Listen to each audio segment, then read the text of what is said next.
In today's video, we're going to be talking about some second-year breakouts for fantasy football. Yo, what is going on, everyone? My name is Nick, or the Notorious Fantasy. In today's video, we're going to be talking about some second-year breakouts for fantasy football in 2021. I'm going to be discussing 5 players, 2 running backs, 2 wideouts, and 1 quarterback from the 2020 NFL draft class that I feel as though are going to take that big leap in their sophomore year at the NFL level for fantasy football in 2021. But before I get into the breakdown of these 5 players, I'd like to ask if you do end up enjoying this video at any point to please make sure to hit that subscribe button down below, because not only is it free, us at Awesemo are going to be putting out videos every single day to help you guys win that 2021 Fantasy Football Championship. And while you're down there, whether you are new or not, please consider hitting the like button to help boost this video up the algorithm so that more beautiful people like yourself can see today's video. I would also like to, before I get into it, give a huge shout out to all of the guys at Awesemo for giving me this opportunity to work here. This is going to be my first video on this channel. Some of you guys may be redirected from my personal YouTube channel, so thank you guys for coming. But if you are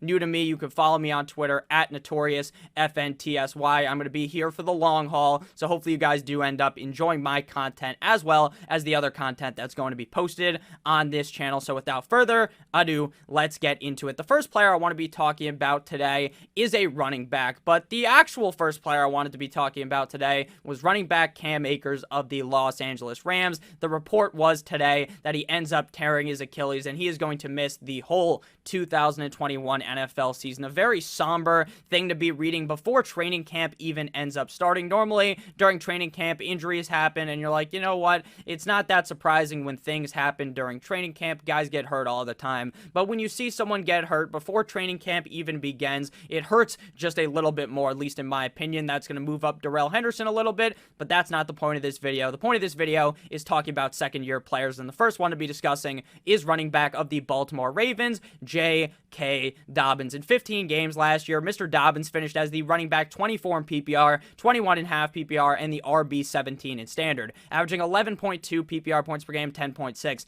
half PPR points per game, and 10 standard points per game, meaning from a points per game perspective, Dobbins was the running back 33 in PPR, 30 in half PPR, and the running back 28 in standard, tied with James Conner. Now, going into last year, this Baltimore Ravens backfield was cluttered, and cluttered is definitely the perfect word to describe it. It was a 3-headed backfield scenario like a dragon you would see in one of those fairy tales, because it was Mark Ingram, it was Gus Edwards, and it was J.K. Dobbins. Mark Ingram was coming off a heater of a season in 2019, so you just knew he was going to take away workload from the rookie out of the Ohio State in J.K. Dobbins. So we don't see J.K. Dobbins for a lot of the beginning of the season. He's kind of just getting rolled around in this backfield until they eventually realized that Mark Ingram just really isn't all that good, and the reason why he had so much success was because of the system he is in Baltimore, because the Baltimore Ravens are one of those teams that you would not be surprised if they finished at the year as the team that ran the ball the most, because of Lamar Jackson, as well as the scheme that they run there in Baltimore to make sure that the running backs get the ball. So last year, he did play very, very well when he was given the opportunity, but at the end of the year,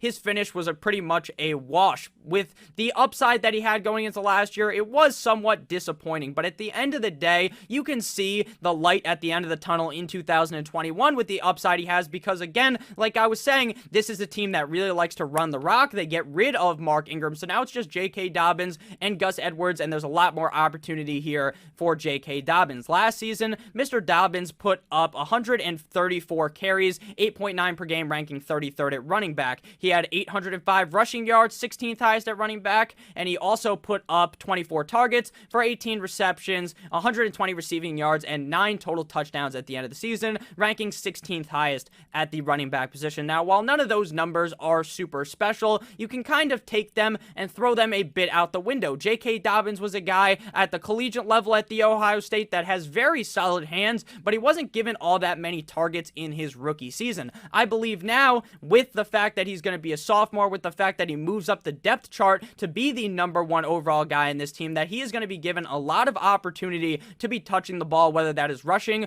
or catching dump-offs from Lamar Jackson.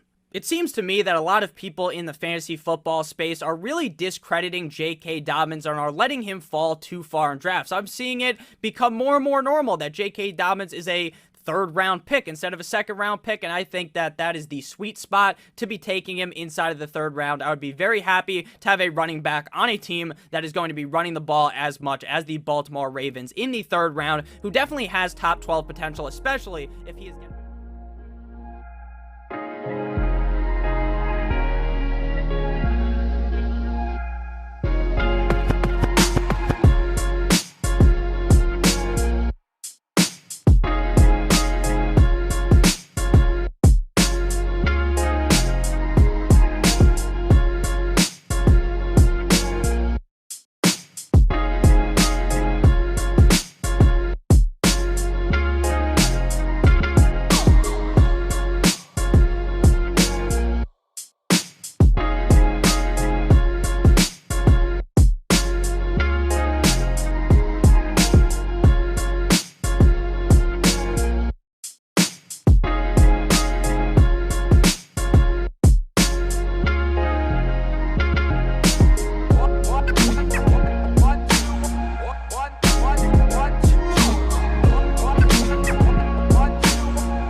Hot mic.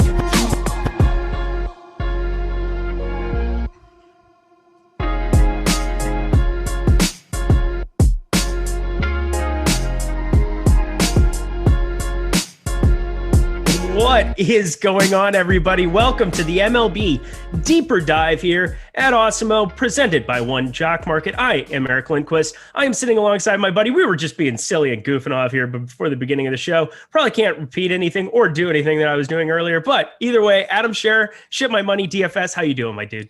Doing pretty good. Excited for another baseball slate. I like the 8 to 10 game slates. I think they're a lot of fun. So excited for tonight. How are you doing? I'm good. I was just thinking before the show also, and I didn't even bring this up earlier. You need to write a book, How to Make Friends on Twitter. I think I think you are the perfect person to write this book. I think that this is kind of your calling in life, is to just continue to make friends, keep the old on the old Twitter machine. Yeah. I don't know. You lose a few, you make a few, lose a few more. But it's a good time. Always keep myself entertained. There was something prophetic in the middle of that. That was fantastic. That was scripture, if you will.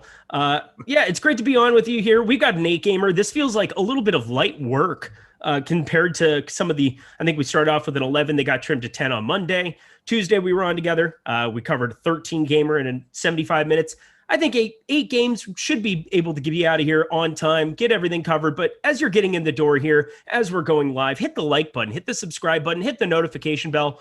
All of those things are so helpful for us. They go a long way to help keep our channel going.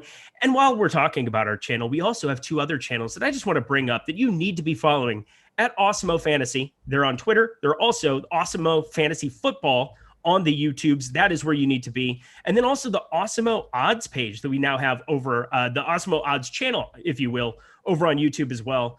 Those are things you need to be following. We've got football content that is coming out here constantly. Keep your eyes and ears open for that. Make sure you have your Twitter notifications, but go over there and give those a sub. That is very helpful. But either way, we're here to talk MLB. We will get to our sponsor, Jock Market, here in a little bit. Thank you so much to them for being with us today. But are you ready to get going, my dude? Yeah, let's go. Let's do it. So right off the bat, let's talk about some former Orioles in a past life. The career 5.95 ERA, one Asher Wojciechowski. Am I saying, is it just Wojnarowski? I keep kind of tripping up on his name today. You had it, Wojciechowski. Okay, I had it right the first time. That's great. It is just not like Woj. It is not. No. Woj is Wojnarowski. This is Wojciechowski. I had it right the first time. Again, Every time I keep reading his name today, and I mean, considering, Mike Krzyzewski, there's enough names in sports that can trip you up, but that shouldn't be one of them. Thank you for telling me that I was right. That's great. And then on the other side of it, we've got Sanchez. It looks like is going to be the long reliever here for the Phillies, but starting it off is Spencer Howard here. He's probably not going to be working too deep into this game. 53 and 39 pitches. His last 2 times out, that was a while ago. So it'd be back to June 28th. But what are you seeing from pitching in this one? Yeah, so Wojciechowski was someone that when he was with the Orioles, I believed in his stuff. Like, he has a good slider. It's just that he doesn't locate that well. He doesn't have a very good fastball. So, like, if he's not completely on top of his stuff, he's going to have a lot of trouble. So I'm not too interested there. I mean, 4K is obviously a very, very cheap price, but we have him with a 3% chance of being a top 2 pitcher, 1% owned here. So I doubt he's really going to be necessary on this slate. For Spencer Howard, he most recently was pitching in the minors. July 17th, he went 3 innings. July 10th, he went 4 2/3. July 3rd, he went 5. So I'm assuming you're not getting more than like 4 or 5 innings out of him if he's pitching well. And if he's not pitching well, obviously that goes down. Not a particularly high chance of success for him either at 4.3%. He's also $2,600 more expensive than Wojciechowski. So I'm not really interested in either pitcher. I think maybe if like the pitching on this slate were similar to the morning, you could make a little bit better argument for rolling the dice there, but you actually have some quality arms going on this slate. Yeah, we've got a couple guys on the top end here. It looked a little light earlier in the day. I've kind of come around to a couple of these secondary options that are in that 9K range. I will also say that they're all about 9K. So you're not going to find a lot of things underneath 8K on this slate, maybe just by default because Wojciechowski is 4K, maybe a shot or two in a large field. Yeah. I mean, he's coming in with a top 2 percentage of 3.3%. You probably don't need to be doing that whatsoever, but is that something if you're trying to go to Toronto, or if you're just like, maybe he could survive 4 or 5 innings, get you 12 and nobody else goes off? Is that something you would even remotely think about on this slate? I mean, I don't absolutely hate it. Like with Baltimore last year, he struck out 18.5% of hitters. The year before that, he was at 22.2%. In his most recent outings at AAA for the Yankees, he went 4 innings in his most recent game. That was out of the bullpen. He started and went 3 2/3 the game before that, 3 1/3 the game before that. So it's similar to Howard, where I expect even if he's pitching well, you're getting like 4, maybe 5 innings. In large field tournaments at 4K, it's not the end of the world. I kind of doubt it's going to be that necessary on this slate because we've had so many underpriced hitters as well. Like, it's just not that difficult to, it's not that difficult to get to decent pitching these days. Yeah, I definitely agree with you. I just wanted to throw it out there. Years past, that might be something just to consider as a price play, give you a different construction if you were trying to pay up for something. But we've got 8 games here. We've got a number of arms that I think we can trust on the upper end of it. So we will kind of move ourselves along to the bats, which are very important to talk about here, specifically from the Philadelphia side. Top stack percentage of 10%, ownership share coming in around 12%, not crazy negatively leveraged. It seems like everybody outside of Washington is about appropriately owned here on this slate. Washington going way, way over owned, but Philadelphia, you got to have some interest here in this spot. It's not as hot as it's been in recent days in Yankee Stadium, 80 degrees, 67% humidity, but comparably to all the other games on this slate, still a positive hitting environment. Yeah, and Wojciechowski is someone that typically has struggled with home runs in the past. Last year with Baltimore, 10 games, 7 starts, 2.68 home runs per 9. In 2019, 17 games, 16 starts, 1.86 home runs per 9. Still not very good. Better than what I was about to say, though. Yeah. So, I mean, he struggles with power. You have plenty of it in this Phillies lineup. You also have good price points. You know, it's a nice mix of expensive bats and cheap bats that will help you balance it out. Segura, McCutchen, Gregorius, Miller, all these guys have power and they're cheap. Hoskins, Harper, Realmuto are all priced up, but they also, I think, are deserving of their salaries. So with the ownership looking the way it does right now, I have no issues with Philadelphia. And we got DJ LeMahieu back in the mix here at the top of the lineup here for the Yankees. Stanton, Odor, Sanchez, Torres.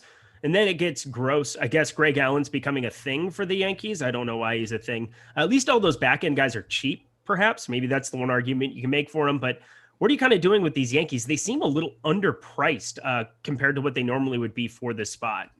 Yeah, well, that's because they have a lineup full of AAA players instead of their normal guys. But there's that.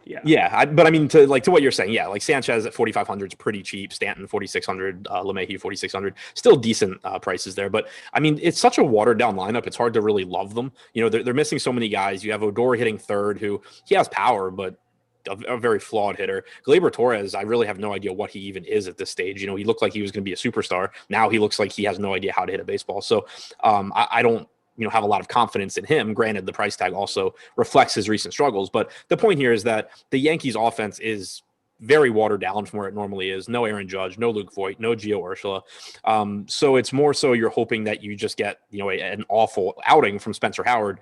You're one of those where it's just like these guys are still, major league hitters, or at least close to it. They're going to hit terrible pitching. Howard's not an awful pitcher though. Like he's Fangraphs has him as the Phillies' number 1 prospect, number 56 overall in baseball. Like he's not bad at all. So far this year, 9 games in the majors, 5 starts. He struck out 26.7% of hitters. In the majors last year, he started 6 games, went 21 2/3 innings, struck out 20.4% of hitters. He's had good stuff. He struck out 32.9% of hitters at AAA this year. So I don't think he's a gas can. The only real reason I'm not interested in him from a DFS standpoint is that I kind of doubt he goes far enough into this game for his salary. So I'm not really in love with the Yankees here. They're also projected to get a little bit more ownership than their top stack percentage. And that I think is a function of what you were saying, that their salaries are just really cheap. So it is a team with an implied run total around 5. They are going to be easy to fit into lineups. I think Spencer Howard is a decent pitcher. Gleyber Torres, I want you to guess, don't look. Last year, so it was a shortened season. He saw 671 total pitches on the year. How many barrels do you think he had? You said 670 something? 671 pitches he saw. How many barrels do you think he had for the entire season? 42. 4. 4? He had 4 barrel balls the entire season out of 108 batted balls in play, 671 seen total pitches. Okay. Yeah. 671 pitches, 108 batted balls, 4 total barrels out of that 108. Yes, that's still terrible. He's had some problems for a while now. Yeah, still terrible. I was thinking 671 balls in play. I was like, 4? Like, how? I just saw your mind explode, I would say. Yeah. But anyway, so if we want to have a 0 in our lineup and we're trying to do it on purpose, we should roster Adrian Wojciechowski today, correct? Is that what we're doing? Yeah, pretty much. Okay, cool. All right, that's all for that game then. Let's move it along here. Next up, Miami plus 131 at Washington, 9.5 total runs here. What can you say? Miami, they earlier in the day had a different pitcher listed. Now they ended up releasing that it's going to be Nieder, right? Yep. Nick Nieder. That's going to be the guy. 4.5 ERA, 1.65 WHIP here. They ended up, I think it was supposed to be Galloway earlier in the day, but now it's going to be Nieder. Apologize to his family. And Eric Fetty on the other side for Washington, who, I don't know. I think he's going to garner some ownership just as a result of what you need on this slate. He's 8,100, which is cheaper there. I'm probably not there. Can you talk me into either one of these guys? I wish Fetty were a little bit cheaper. He threw 57 pitches last time out, but that was the start where he got lit up by the Padres. He was at 95 and 93 pitches in the 2 starts before that. So I'm perfectly fine treating him like he's fully stretched out. It is not a bad matchup against the Marlins, especially they're missing Jazz Chisholm. They're missing Garrett Cooper. So it's a little bit weaker than normal Miami lineup, which already isn't a very good lineup.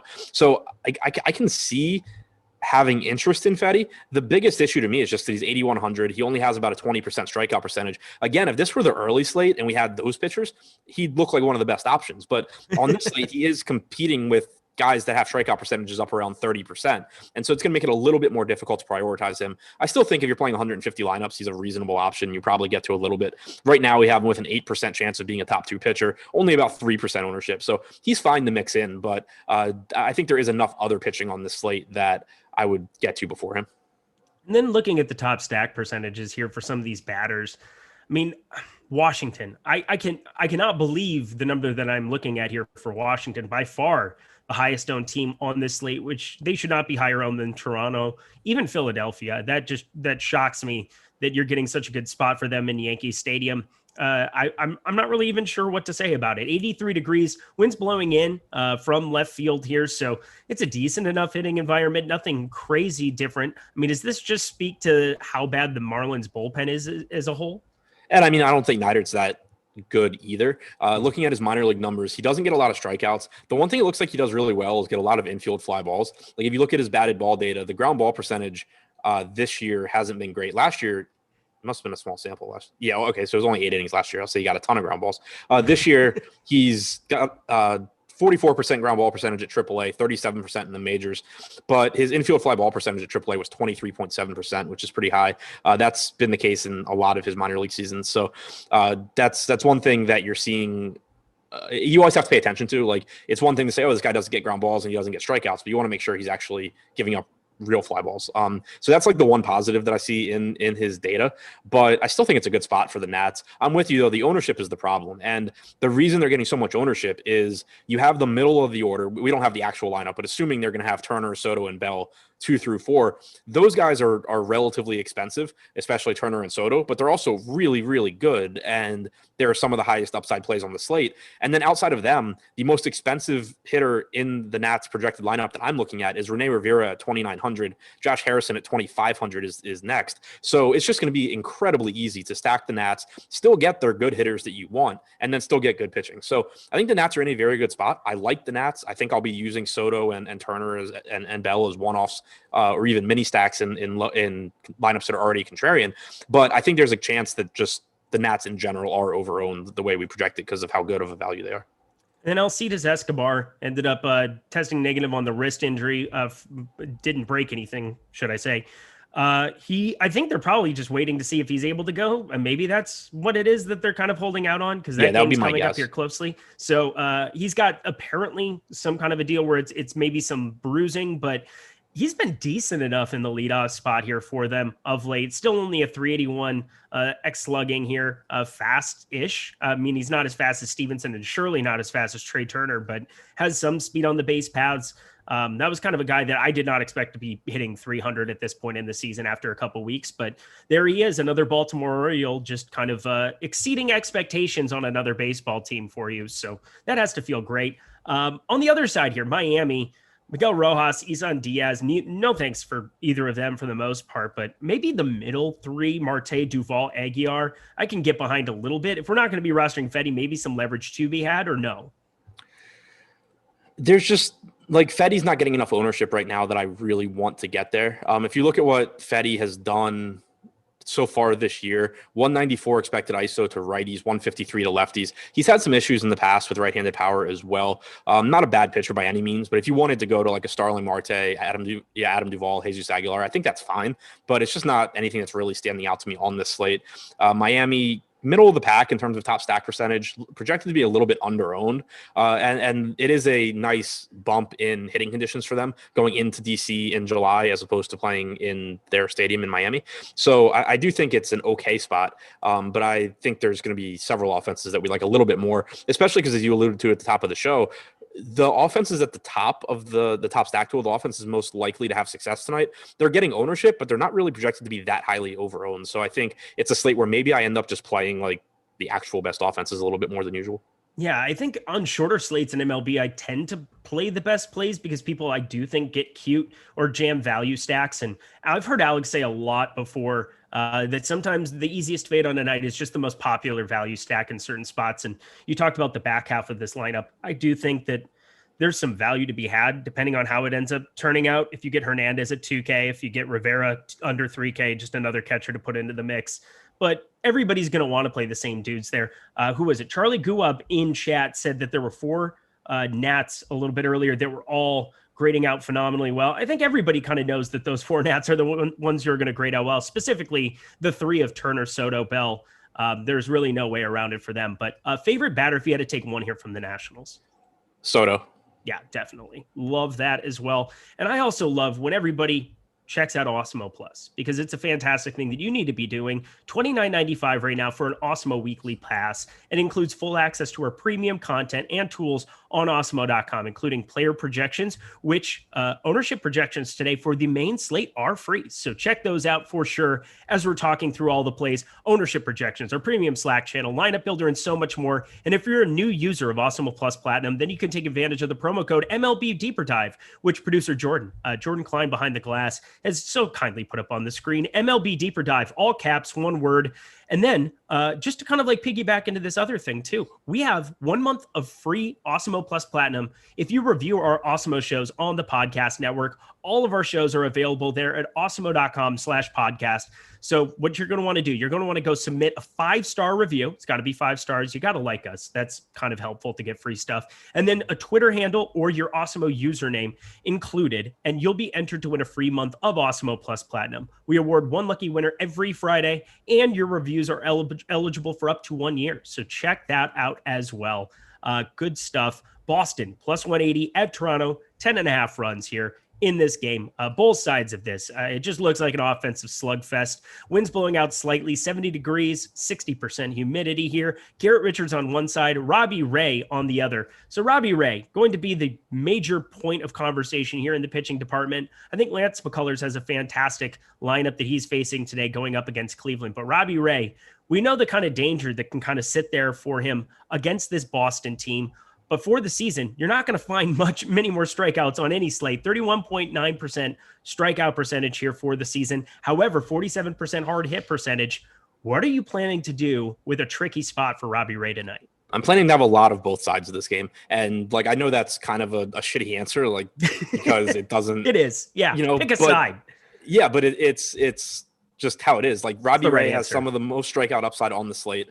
If Robbie Ray's ownership were lower, I would be inclined to just like go really overweight on Ray and hope that we get the Robbie Ray that goes out there and strikes out a million guys. But with him getting almost 40% ownership, it's just going to drive up how much Boston I get as well. Like, I'm still going to get Robbie Ray because, again, he just projects as one of the best pitchers. And the other thing is too, none of these pitchers at the top right now, at least, are projected to not get ownership. Like, this right now isn't one of those slates where Ray is getting 40% and Dylan Cease is getting 10. So I can just say, oh, well, I'm just going to not roster much Ray. I'll play Boston. I'll play Cease, because Cease is getting 33% as well. Wainwright's getting 31. McCullers is getting 47.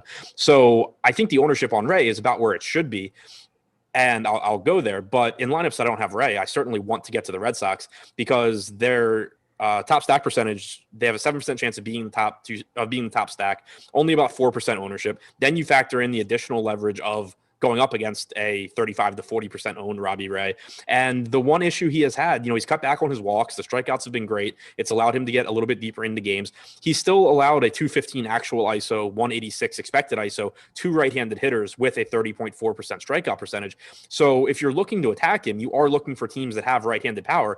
And that is just about all that this Red Sox team has.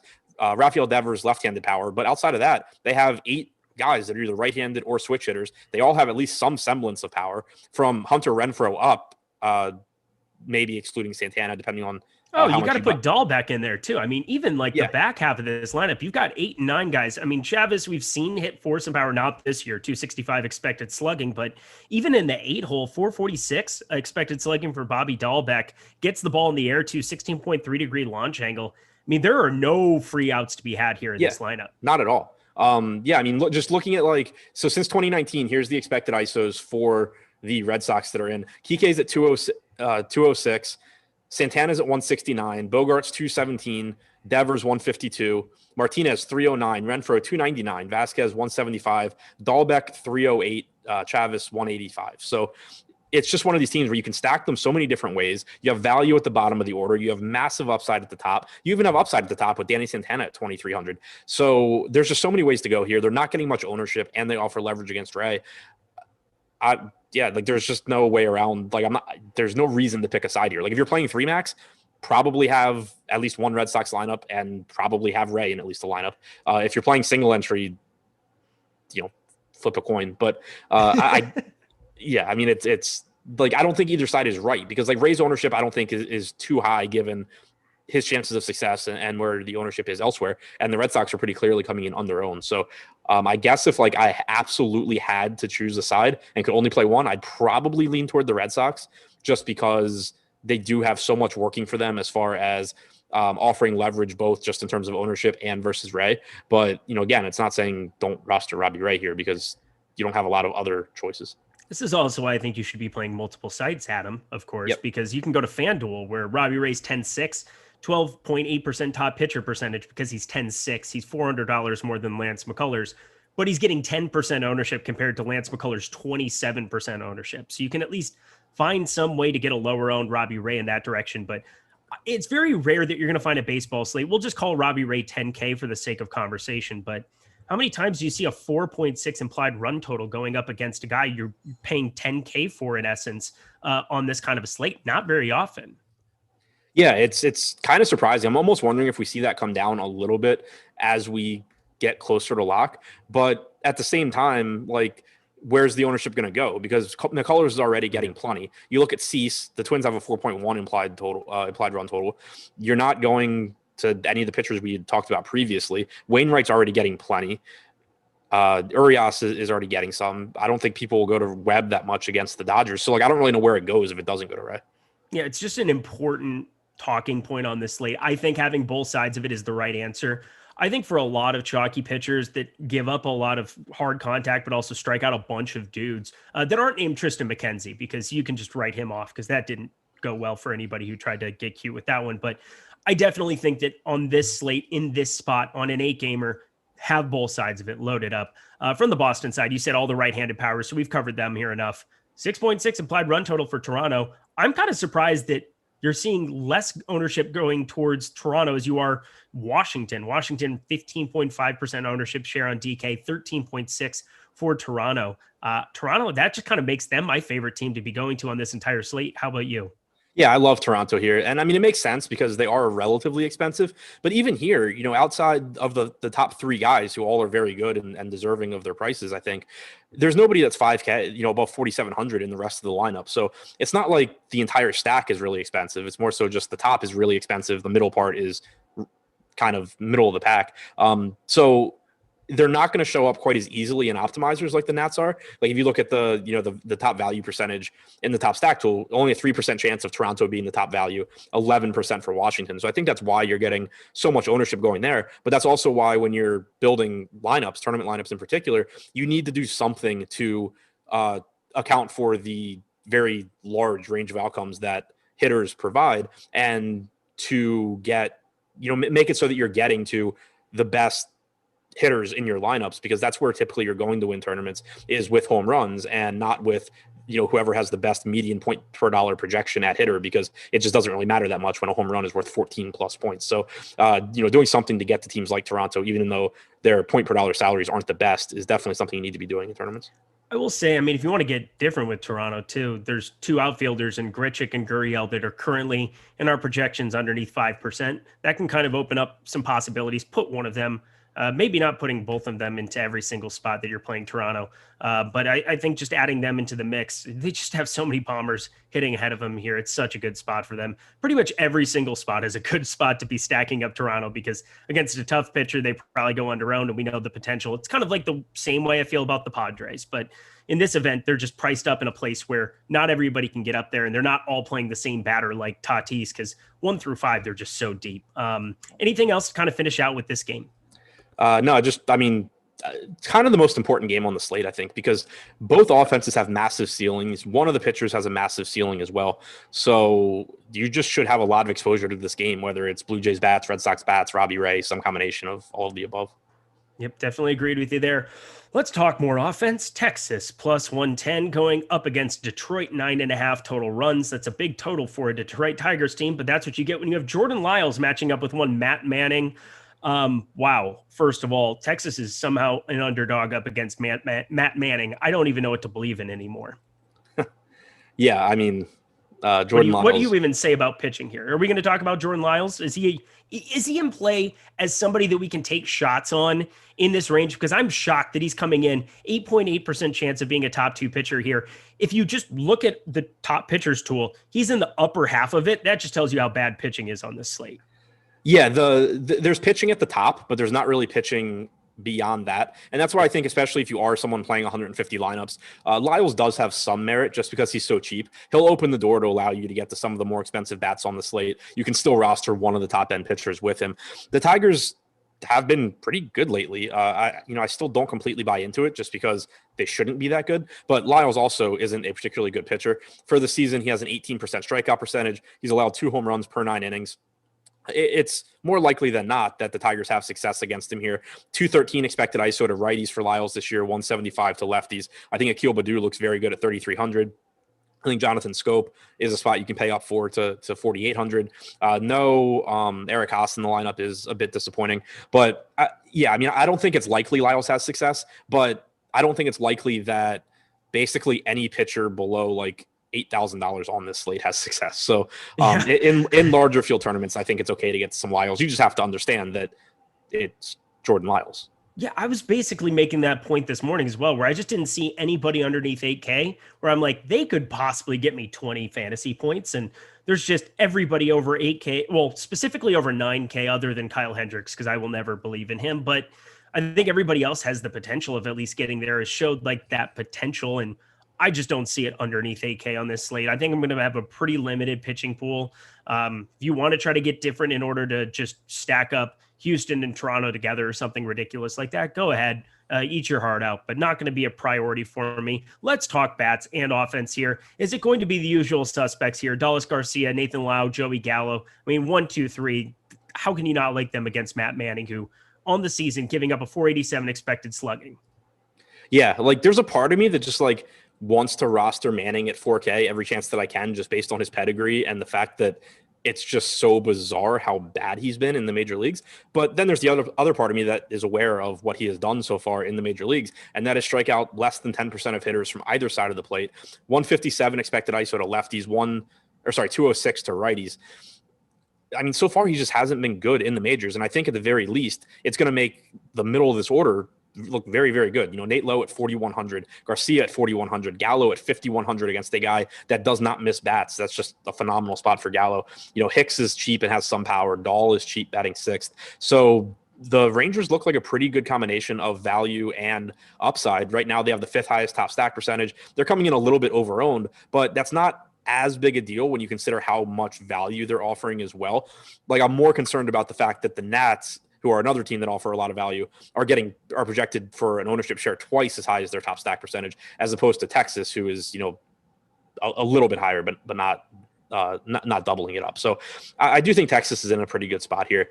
If I had to go to a 4K pitcher, I think I go Manning over Wojciechowski. So I was just gonna kind of try to make the case for Manning as you were sitting here, because I'm looking for anything I can find underneath 8K to try to get a little bit different in some large field stuff. That $6 on DK looks a little intriguing. Right now, a 6.96 ERA. His expected ERA is only 5.97. I mean, it's a run. It's pretty negligible. 5.97 is pretty atrocious as is, but only 5 games started. Pretty limited sample size that we have on him. I think you can make sample size the argument for a lot of guys coming in, but specifically pitchers, there can be, I don't know. You have anything for me? Yeah. So here's the argument. If you want to roster Matt Manning, he's made a total of 5 starts in the major leagues. So the book is still open on what he is. He's a top 20 prospect in baseball. Fangraphs has him at 14, and that's not in the Tigers organization. That's in all of baseball. So this is a pitcher that is supposed to be extremely good.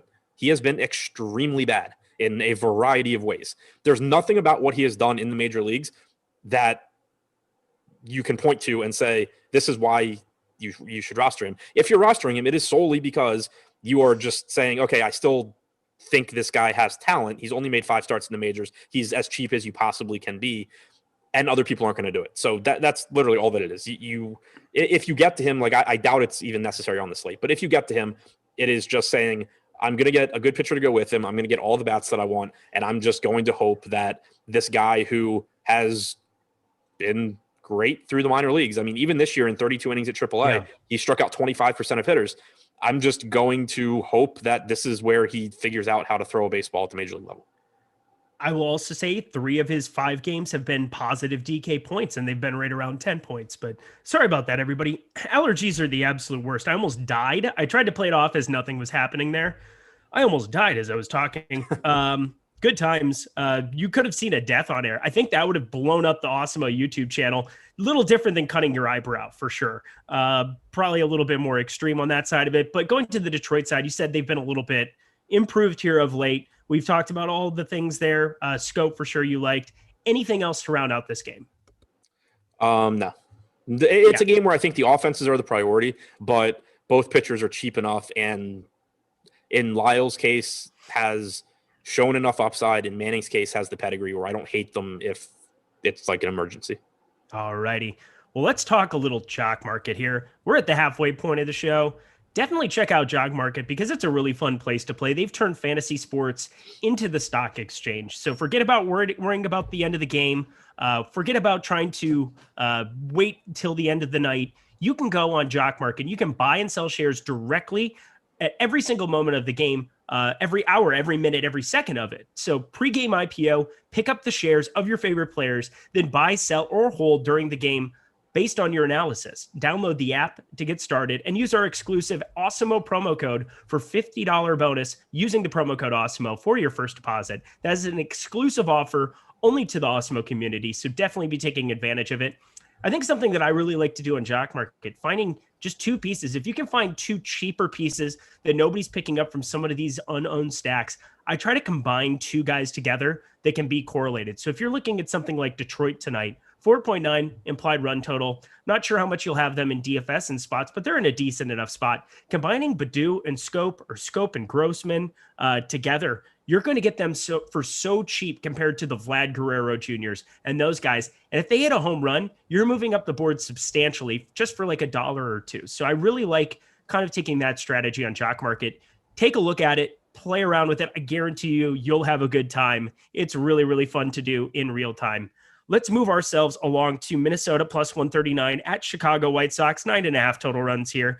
On one side, Michael Pineda, not very good at baseball or throwing the baseballs. Dylan Cease, I'm having just the worst time deciding what I want to do with. Earlier in the morning, I felt really, really comfortable about it, but then the homer in me started kicking in, being like, well, you got to stack up Minnesota on the other side and, 30% K percentage, as opposed to Robbie Ray. He also limits hard contact, only 36.4%. I mean, he's kind of your quote unquote salary relief on this slate. No? Cease, you mean? Yeah. Cease. Yeah. He's, I think, just, I don't love the matchup with Minnesota. Like I agree with you. But I do think he's just a little bit underpriced given the upside that he gives you.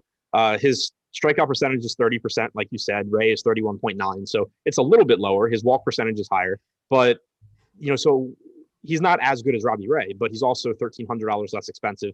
He has the second highest strikeout percentage behind Ray. He's about 2.5 points higher than Lance McCullers. He's about a little over 3 points higher than Julio Urias. So the strikeout stuff's there. It's just a matter of, can he keep the walks under control? Because that's something that's an issue for him at times. And the Twins have a really, really good lineup that can, do damage. Or that might have been one too many reallys, but they have a dangerous lineup that can do damage. Really? You sure? Or do they have a really good lineup, Adam? After you get to like Sano, you start to be able to rack up some fantasy points, I think. But then you could say it's really bad after that. That's true. Okay. But yeah, so I mean, I think it's like kind of a mediocre matchup. But the thing is, when you go back, the only pitcher here that really is good and has a really good matchup is McCullers against Cleveland. So we have matchup concerns with Ray. Urias has an okay matchup against the Giants, but they're not a terrible team. It's only a 4.1 implied run total for Minnesota, and you're getting that salary discount on Cease. So I'll go there. But again, it's just, if he's going to get 33% ownership, I kind of feel the same way I do about Ray, where I'm going there because I think he's a good play. I don't think he's over-owned, but I don't think he's really under-owned either. This isn't one of those slates where I'm saying, I think the field's making a mistake not getting to enough Dylan Cease, because that's been the case a lot this year, but I don't really think that it is today. Yeah, I like the Minnesota side as well, but yeah, Dylan Cease, this is not nearly as standing out to me as what Boston and Toronto is, where I want Robbie Ray and I want to be on the Boston side. But I think having a little bit of Minnesota Twins sprinkled in along with this, but Dylan Cease, it just feels like, he's a much better pitcher than one Eric Vetti, who's only $500 less than him. And underneath 8K, I see nothing other than just price plays. So I think Dylan Cease 8,600 makes quite a bit of sense there. Top two pitcher percentage, 24.1% here right now. That is tied with Adam Wainwright for third best on this slate. About equal ownership, both going over owned, but again, it's such limited pitching options that it's pretty negligible. On the other side of this then too, Michael Pineda is just really bad, and it's hard to figure out if there's any signs of things getting back to normal here. But what are you seeing out of Michael Pineda, and how many White Sox are too many White Sox? Yeah, I like the White Sox here. Pineda projected to have ownership about where it should be, 9% chance of being a top two pitcher, 8.5% ownership. He's at a price point that's kind of by itself. Like there's not really anything else at that salary outside of Garrett Richards, who I don't think even really counts. So, I can see how Pineda sort of fits into some lineups, but Not going to be too excited about him going up against a dangerous White Sox team. They are running out a pretty bad lineup. So I think that helps Pineda. Yeah. Like Tim Anderson's good, Abreu's good, Moncada. After that, you get guys that have power, but also strike out a lot. You don't have Gavin Sheets in this lineup. You don't have Grandal's injured. You don't have someone else. I'm blanking on who else is missing, but it's not as good a White Sox lineup as you normally get. It's also a little bit more right-handed heavy, like Engel batting second instead of Sheets, Andrew Vaughn hitting fifth. I don't think it's the worst matchup for Pineda either, so I'm kind of interested, but he just hasn't done really anything to make me confident in him. He's got a 22.6% strikeout percentage against righties this year, 20% against lefties, expected ISO around 200 to both sides of the plate. So I'm not feeling good about Pineda. I do think that the White Sox lineup gives him a little bit better chance of success than he would have otherwise had. Yeah, so Brian Goodwin would be the other guy who's not in the lineup. So I think Billy Hamilton there, just no thank you whatsoever. We know he's fast. He's a great fielder. Congratulations. Not relevant for DFS purposes for me, for sure. Let's kind of round this one out because this is kind of an unenthusiastic game for the most part, it sounds like, outside of rostering some Cease because of the discount off of some of the 9K guys. Anything else that really stands out to you here in this one? No, I mean, if you're playing a lot of lineups, you can make the same case for rostering Minnesota that I made for rostering Boston. But I think that the spot is actually a little bit better for Boston as well. Ray just gives up more power than Cease does. They have a higher implied run total. The park is small. So I think, it's the same argument for Minnesota. It's just not quite as strong as it is for the Red Sox. All righty, let's talk the main pitcher on the entire slate here. I at least in my opinion, we'll find out your opinion, which is much more valuable to everybody there and to me as well. I like stealing your plays. It generally goes well for me. So Eli Morgan here on one side here for Cleveland. They are plus 179. They are an atrocious baseball team going up against Houston, 8.5 total runs, pretty much all from the Houston side because Lance McCullers is going to be facing Cleveland. They've got right around a 3.3 implied run total. That is not so good in this spot. Bradley Zimmer, Ahmed Rosario. I mean, another lineup without Jose Ramirez. I mean, Lance McCullers just has it set up for him in the same way that Garcia did yesterday, correct? Yeah, I love McCullers here. I think he's the top pitcher. I could definitely see, and again, I haven't built lineups. I haven't figured out what my exposures are going to be, but I wouldn't be surprised if I ended up going overweight on McCullers and then losing a little bit off of the scarier pitchers like Ray and like Cease. Like obviously I'm still going to roster those guys, but I wouldn't be surprised if I just end up kind of jamming in on McCullers here because I just think it's a lot better matchup. The Indians have a 3.3 implied run total. You once again do not have Jose Ramirez in the lineup. So what already is a weak lineup is even weaker. McCullers for the season has struck out 24.4% of lefties, 29.8% of right-handed hitters, expected ISO around 100 to both sides of the plate.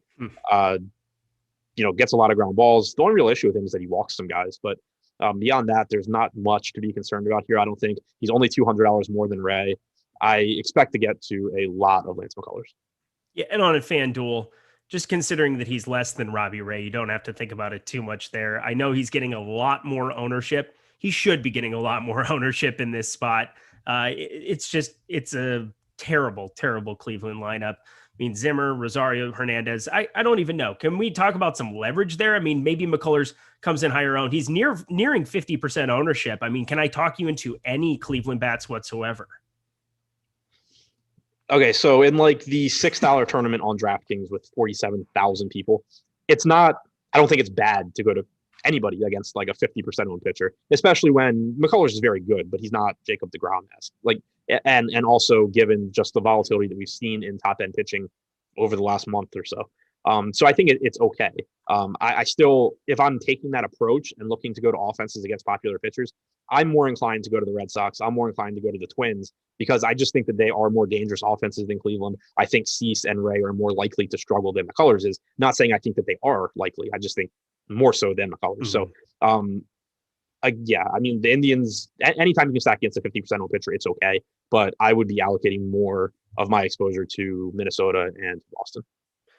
And then Houston, just another spot where playing Houston is never a mistake, pretty much ever, especially on this slate where it's pretty flat ownership as well. 7.7% chance of being a top stack, 9.3% ownership share here. The lefties, give me all the lefties up against, Eli Morgan, who's got a 547 expected slugging, can get some strikeouts, 23.5%, but the 22.1 degree launch angle here in Houston going up against the likes of Yordan Alvarez, Kyle Tucker. I mean, this could be a tough outgoing for Eli Morgan, correct?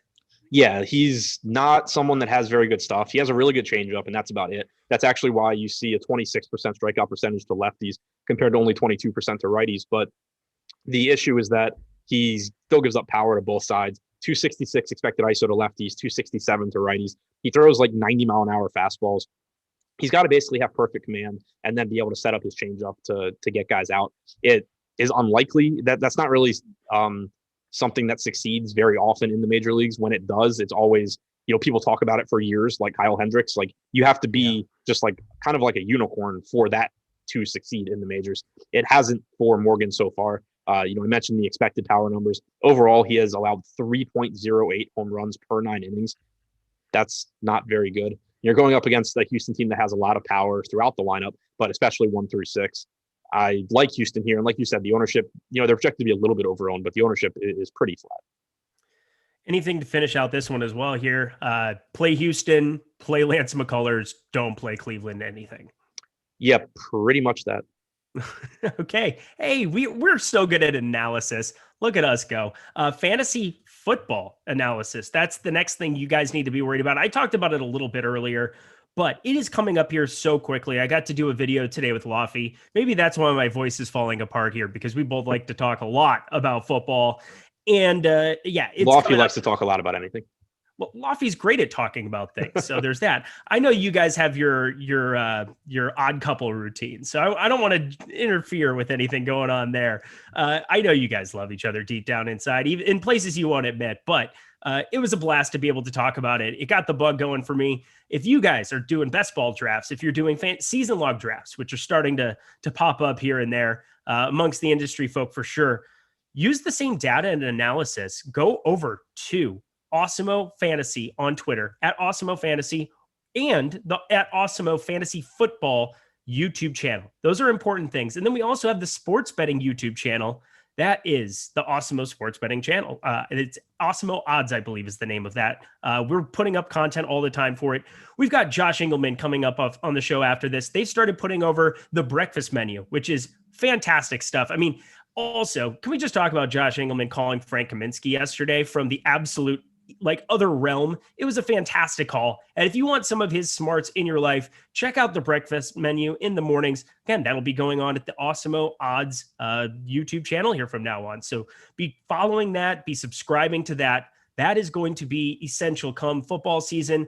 Tons of content getting put out there by Laffy, by one Makachevsky, who's so sharp. Love all the videos that he's doing over there. So subscribe to that.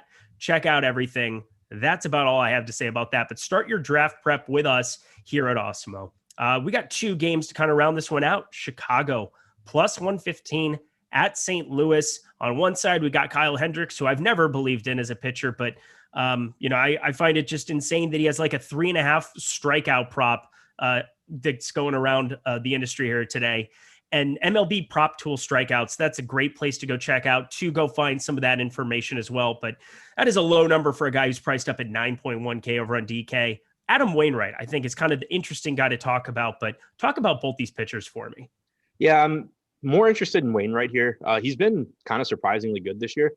He seemed like one of the pitchers that was pretty washed over the last couple of years and was going to be on his way out. But he's rebounded pretty nicely this year. 23% strikeout percentage, 3.8 xFIP, 1.2 home runs per 9 is a little bit high. But overall, he's been pretty good. And you're going up against a watered-down Cubs lineup. Jock Peterson no longer on the team. Chris Bryant not in the lineup after leaving yesterday's game with, I think it was either thigh or hamstring tightness. You have Rafael Ortega leading off, which is never something that is going to scare you as an opposing pitcher. I'm sure I just talked him into a couple home runs today. But double dog incoming. The middle of this order is still competent from Contreras through Wisdom, basically. But I think the advantage goes to Wainwright. You only have a 3.8 implied run total here for the Cubs. And Wainwright is getting decent ownership at 31%. But I think Wainwright is a strong pitching option here. Yeah, Chris Bryant, hamstring tightness. We don't want you to get hurt. That can be the also definition of that. But I'm right there with you. I think Adam Wainwright, amongst the guys in the 9K range, mean, tied with Dylan Cease, 24.1% top two pitcher percentage, coming in right around 31%, also negligible. Man, it is such a top-heavy pitching slate for sure, but Adam Wainwright, put him in the bucket of those upper 9K guys you can definitely have exposure to. Let's kind of look at these lineups then too. I guess the usual hitters for Chicago, if you're trying to target up against it, only a 3.8 implied run total here in this spot, but I guess Ortega's 2K. That's the nicest thing I can say about him. Rizzo's under 4K. We know the long-term hitter that he's been. Ian Happ's up in the order, at least in the 5-hole, and Wisdom has a ton of power. I mean, any chance of a leverage stack in this spot? I think it's okay. I still would put them behind Minnesota. I'd put them behind Boston. I'd put them ahead of Cleveland. They have a 3.7% chance of being the top stack, 1.3% ownership share. And I just, I think Wainwright's fine. I don't think he's as good as McCullers, so I'm more likely to go up against him. I also think that the Cubs have more dangerous bats in their lineup than the Indians do, for example. So if you were going to leverage stack against them, I think you're fine going to anyone really, 1 through 6 obviously being preferable. Ortega gives you a lot of value at the top. 2 through 6 are actually pretty dangerous. The thing with Wainwright, though, is there's not really one particular spot that I can see to target.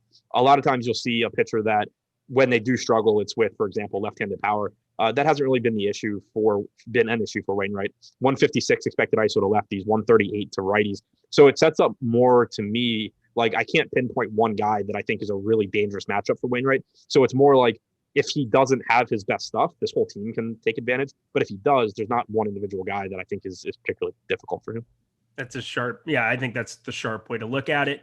On the other side, Kyle Hendricks I don't know, just keeps doing it. Even though 451 expected slugging, he limits some of the hard contact here in this spot, walks under 5% of dudes.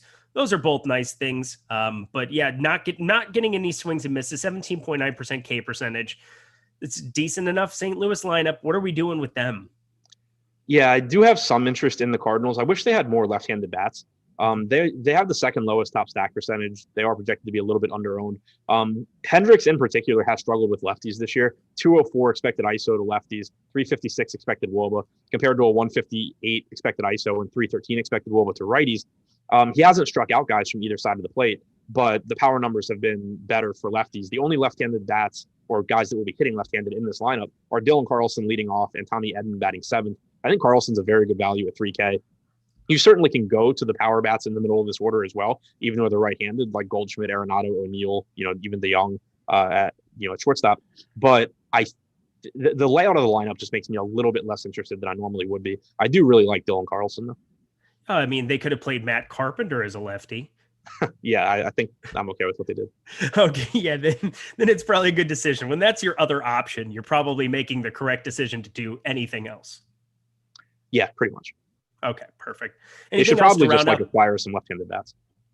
What was that? They should probably just acquire a left-handed bat or two. That would make sense, but here's the problem. They can't win anything now. They're so far back in this spot. I mean, they're beating up on the Cubbies, it looked like, but I don't see the Cardinals going anywhere here. Specifically, they're kind of bottom dwelling there. They're kind of middling in that division with the Cubs. Maybe they think they can make a push, and obviously they're throwing a bunch of money at Goldschmidt and Arenado at this point. So maybe give Yadier and Molina one more chance and one more crack at doing something miraculous. But 84-degree weather, 70% humidity, nice game environment there in St. Louis, but pretty low totals for them all around the board. Think we covered that one pretty good. Wilson Contreras, you can always play, but 5.4K. I mean, he feels like maybe the most overpriced bat on this entire slate. Is that kind of probably the right way of looking at that? Yeah, I think so. And it's not even a knock on Contreras. It's more of a knock on pricing on other guys, I think. Okay. Anything else to finish out this game? No, I think that's about it. All righty. We'll take it home. We'll get into the shop a little bit early here, right in time before the 6 p.m. Switch over to Live Before Lock. Of course, that's going to be Josh and Greg coming up after us. Very excited for that. You do not want to miss it. You just stay on the same stream, and they will take you all up to the closing bell. And again, closing bell, Jock Market. It's like I planned these things, but I did not plan those things. There's no way I could have done that. Let's finish it out. We've got San Francisco Giants plus 138 at Los Angeles Dodgers, 8.5 runs. A lot of discussion about this Dodgers lineup, and I think with good cause, but maybe not for Logan Webb. I don't see the pitch count being there. He's 8,800. He's getting a tiny bit of ownership. I think at least he was a little bit earlier. No, he's at 1% here again, 6% chance of being a top 2 pitcher. I mean, if he was stretched out a little bit, he pitched on Friday, ended up filling in there when Gaussman got scratched for aiding to his wife here. And then Gaussman pitched Monday, but Logan Webb pitched last Friday, only had 60 pitches. Outing before that, 45 after coming off the IL. What are you seeing with Logan Webb here? Is he viable whatsoever? Yeah, like I wish he was either cheaper or we could have some confidence in him being stretched out, because I agree with the people that in YouTube chat have been mentioning this Dodgers lineup could be sneakily bad tonight. Muncy and Turner left last night's game early. Betts has not played the last couple of games outside of pinch hitting. Corey Seager may or may not be back, but it kind of sounds like it's not going to be today. So this could actually be a pretty weak Dodgers lineup. And Webb does come into this game with a respectable 25% strikeout percentage. The problem is just that, he came back from injury, through 45 pitches on the 9th, through 60 on the 16th. Even if he throws something like 70 to 75 pitches here, he's not likely to really pay off the salary. Like, you can point to the ridiculously good game he had against the Dodgers in May, where he threw 62 pitches and scored 26 DraftKings points. One, that's extremely unlikely to happen again. Two, even if it does, 26 points is really good, but it's not like you have to have that, to win a tournament. There's gonna be a ton of other ways to get there. And so you're kind of just like, you'd be rostering him hoping for this like really unlikely outcome. And then it's not like the unlikely outcome guarantees you any sort of profit anyway. So to me, it's just, as much as I like the idea of Logan Webb here against a Dodgers lineup that probably comes out after lock, is potentially pretty bad, and you're just going to have, Webb low owned. I just have a lot of trouble at his salary given the pitch count issues. Yeah, 8.8K. It's just too expensive. Looking over at FanDuel as well, 8.2K. Both kind of have to be a pass. And again, I would have been excited to try to take some shots there. I'm not sure what the ownership would have come in at if we knew he was going to get 80 pitches. If you knew he was going to get 80 pitches, would you have interest on this slate? That would kind of be where it starts to become mildly appealing at like 1% owned. I still would really like it to be more. And the reason is that then you start getting into the other arms here. And even though for the most part, they're a little bit more expensive, like there is, even though there are a lot of pitchers in dangerous spots tonight, there is a lot of upside at pitcher. There's a lot of strikeouts to be had here between Ray, Cease, McCullers, Urias. Even Wainwright. So I think that like there's probably going to be pretty solid pitcher scores that win. Like I think for a pitcher at 8,800 to be like one of the better pitcher plays, he probably is going to need to go mid-20s. So even 80 is kind of stretching it, but I would at least start to consider it there. But that's more of like, if they came out and said he's going to throw 80 to 90 pitches and maybe gave me like some leeway that he could approach 90, I'd be like, okay, like let's take some shots. If we got something like 70 to 80, I think I would stay away. Because he's a good pitcher. I mean, he profiles really well.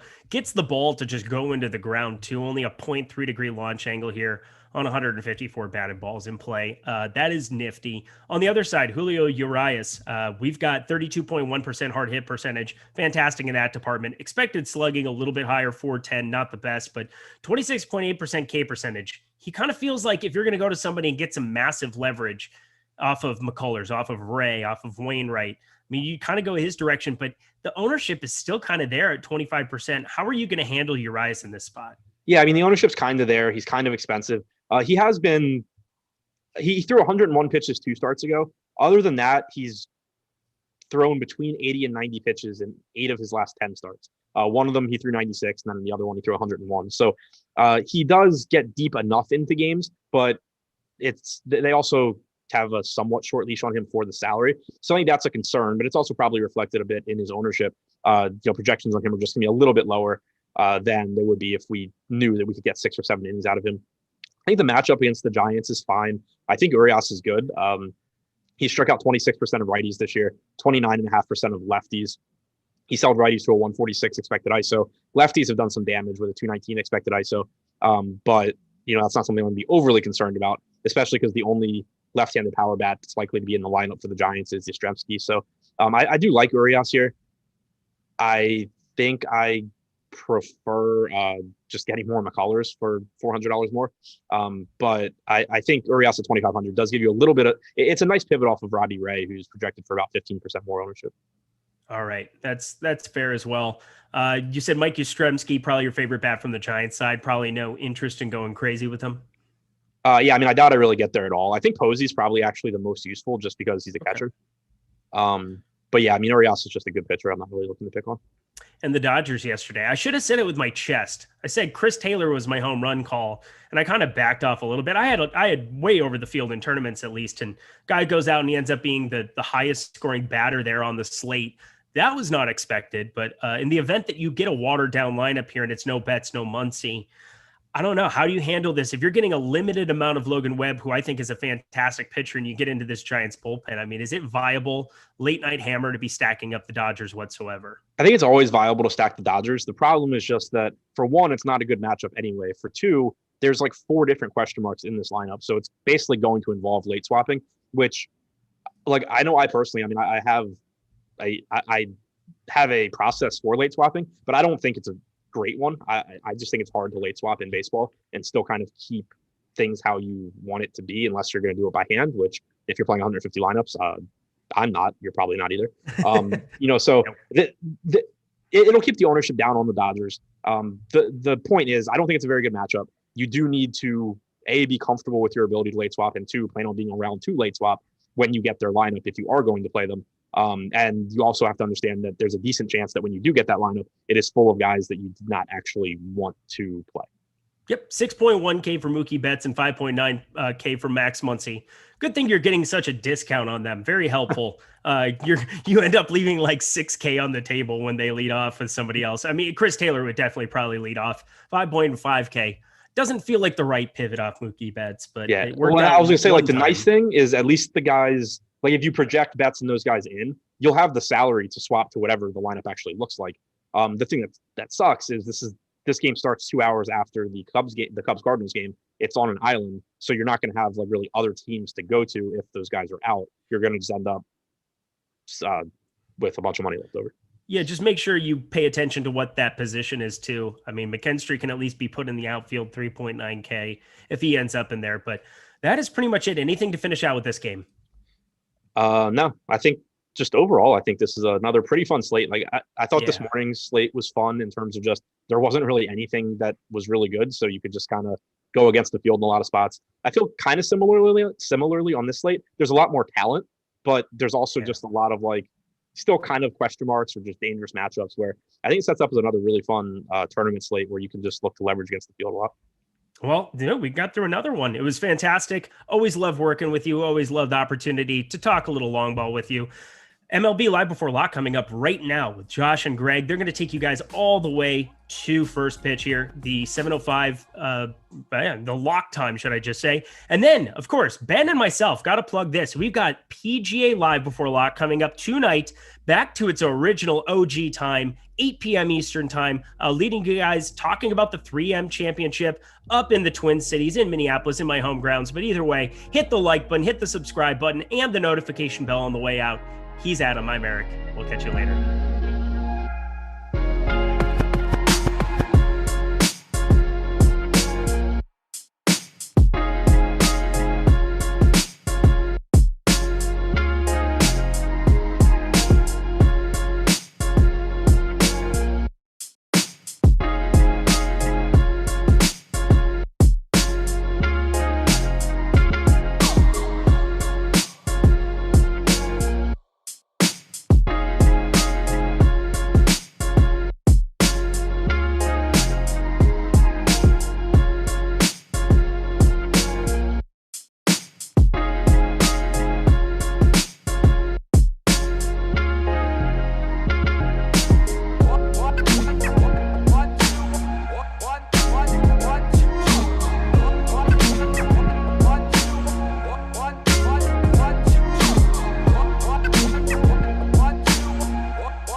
And we are live. Welcome to MLB Live Before Lock. It is, I have no idea what day it is. Wednesday? Is today Wednesday? Wednesday, July 21st? Whew, I have no idea. I did a show already and had to say this once before. It is Wednesday, July 21st. I am Josh Engleman. I am joined by Greg Ehrenberg. We are brought to you by Jock Market.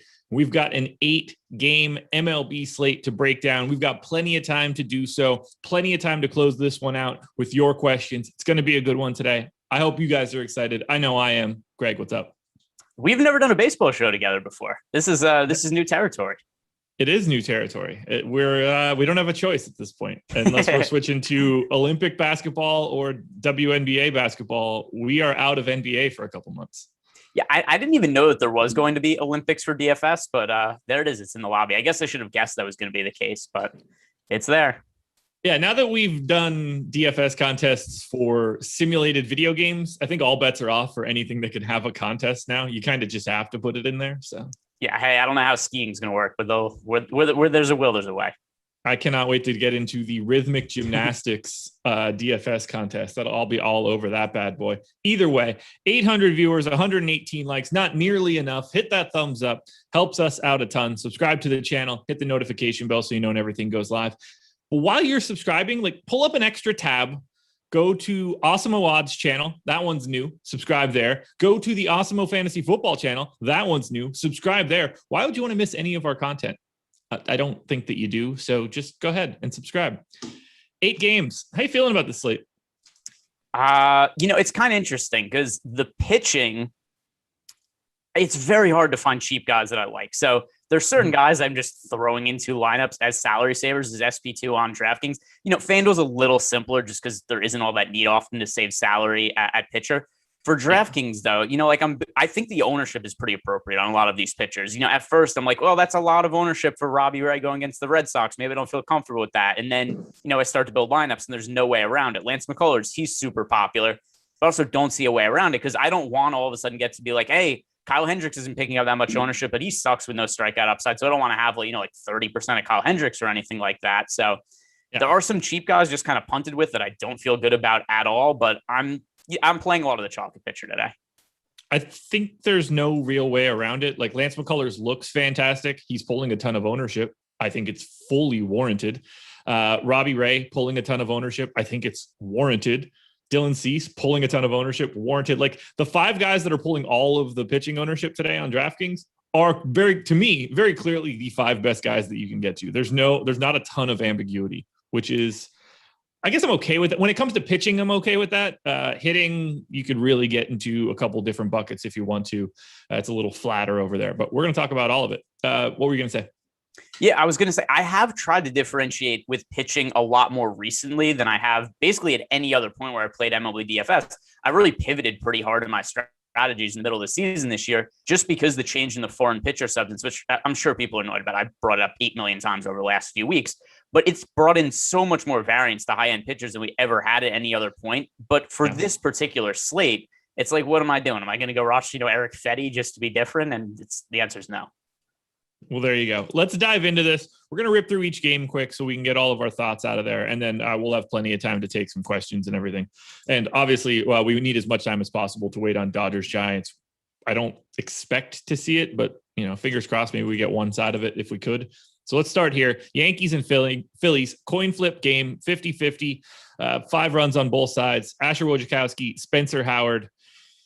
Not a place where any ownership's coming in. How do you feel about the game in general?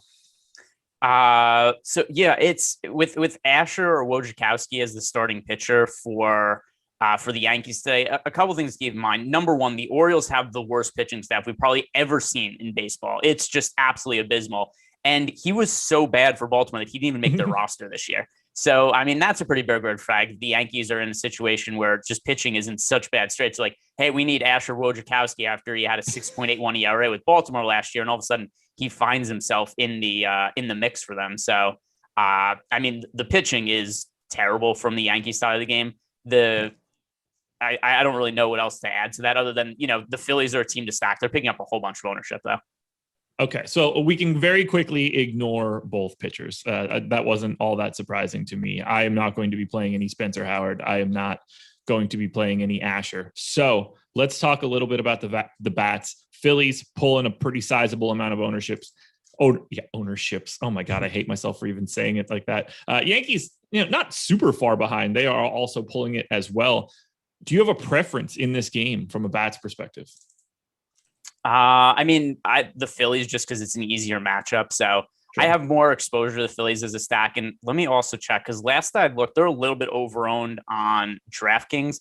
FanDuel in our top stacks, so I think the ownership is a little bit flatter. They're actually going a little bit underowned on FanDuel. So FanDuel, I think they're a fairly high priority stack. DraftKings, they're a team that while I'm getting exposure to, it's a little bit less than the field as a 5-man stack, just because we have them picking up right now 12% projected ownership as a team. And that is, a slightly negative leverage score. They are the third most rostered offense on DraftKings today. Only the Washington Nationals and the Toronto Blue Jays are higher than them. So the Phillies, I think, are very high priority on FanDuel. DraftKings, I'm getting to them. And I have some stocks I'm just less than the field. But as one-offs, I'm getting to guys like Gene Segura just because he's cheap and leading off on both FanDuel and DraftKings at a pretty high clip. As a one-off, Brad Miller isn't the worst play in the world, but just a little bit underweight to the field on DK for 5-man stacks. Right now, I have the Phillies and the Yankees basically perfectly owned in comparison to my data. So I have the Phillies as my second favorite stack. I have the Yankees, call it fifth, but in a big pack of teams in the middle. And I'm going to be relatively neutral on both sides. I wish that I had more to add here. I really don't. Is there anything specific for either site, whether it's FanDuel or DraftKings, just individual bats that you would like to highlight? Looking through I strongly prefer the Philly side to the Yankee side. I have not gone to the Yankees very much as a stack as of late, especially with just the COVID issues they've had. It's such a weak lineup now. I mean, if we look at the bottom half of the Yankees lineup today, we have Gleyber Torres is hitting fifth. He's been terrible for the last 2 years now at this point. Then past Gleyber Torres, it's Brett Gardner hitting sixth, then Greg Allen, Tyler Wade, Estevan Flores. There's very few. The only hitters in the lineup right now that I consider to be above average are Giancarlo Stanton, DJ LeMahieu, Gary Sanchez. That's it. It's basically a 3-man lineup right now, and everybody else is no good. So I don't have that many full Yankee stacks. Okay. Anything else you want to add for this game then? Don't rush the pitchers. I would agree with you on that one. Let's keep it moving. Nationals and Marlins. Nats 5.1 run implied total, 4.4 on the Marlins. It's like a 58% chance to win for Washington. Eric Fede, Nick Neidert. Another matchup where I'm probably not going to be rostering a pitcher, or at least if it happens, it's going to be one of those like, I have him in 0.7% of 150, or AKA one lineup. Do you like any pitching here? No, and the other thing, too, with Eric Fede is not only has he been bad this year, he's kind of expensive on DraftKings. He's priced all the way up to, 8,100 on DK. So that's a crazy price tag for a guy who doesn't generate that many strikeouts. He's a 5.32 ERA, a 5.03 expected ERA. He has a 20.8% K rate. That is the best he's ever had in his career as a starter, but that's, not really saying that much. So it's definitely a good matchup against the Marlins. But if I'm taking one side of this, I side with the Marlins over Eric Fede. I just don't think he's been any good. If the pricing was different, if Fede was like, 4,000 or 5,000 on DK and be like, okay, that's a punt play and a positive matchup I get on board with, but he's too expensive. So there's too much opportunity cost there. The Marlins are a team that I have a little bit of interest in stacking just because Fede is such a poor pitcher. Marlins are sort of in the middle of the pack for me, but they're not pulling all that much ownership. So I'm like seeing myself get to more Marlins than I was expecting, which I'm not super mad about given their price and their value. It seems fine. And I do think they're going a little bit under owned. So any specific Marlins bats that are popping a lot for you? I have double-digit exposure to Starling Marte. I think whenever you're making Marlins stacks, it always makes sense to have him in the lineup. He's one of the only players there that really has significant power and speed upside. He's also hit, fairly well since the All-Star break. So Marte is the top priority. He's somebody who I have double-digit exposure to. Nobody else is really a priority, though. I have 5-man stacks, overweight to the field where I'm mixing and matching, but the only one player that I have a significant amount of exposure to across my lineups is Marte. Okay. Yeah, I've got a little bit more of the top of the lineup, Rojas and Diaz. I actually have a little bit of all of it, actually. I'm pretty flat across the board for the Marlins, still clearly getting to Starling Marte, so no issues there. On the Nats side, we've got Trey Turner, Juan Soto, Josh Bell, Josh Harrison, all projected for 20% or more ownership on DK. Harrison not there on FanDuel, but those other guys are. What are we doing with that heavy Nats ownership? I have them as my third favorite stack, but they are pretty cost effective as well. I think they're going pretty significantly over-owned. I haven't looked at the top stacks tool, but yeah, it's bad. Same story. So I'm going to be light on the Nats, even though clearly they do grade out well. Yeah. So, I mean, if you look at our top stacks tool, we have them with the 5th best odds of any team on the slate to be the top scoring team. But this is the most popular stack on DK by a pretty wide margin. They're picking up 15.1% ownership. I still like this 8 games. And by the way, there's so many bad pitchers on this slate. It's not even to say this is a bad spot for the Nationals. But are they really this much more likely to outscore all these other teams on the slate? Like Boston, for example, is a tough matchup against Robbie Ray, but, I don't think the Nationals are 3x likely to score more runs than the Red Sox, for example. And, I think this is a better spot for the Blue Jays. I think it's a better spot for the Phillies. For reference, just looking at our top stacks tool, we have the Nationals with a 7.3% chance to be the top scoring team of the day. We have the Blue Jays with a 15.1% chance to be a top stack. So more than double the odds the Blue Jays outscore them, yet Washington's picking up more ownership right now.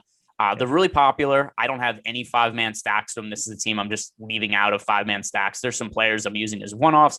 Josh Harrison on DK pretty easily fits into lineups just because of his price point. But as a 5-man stack, I think this team's going very, very over-owned.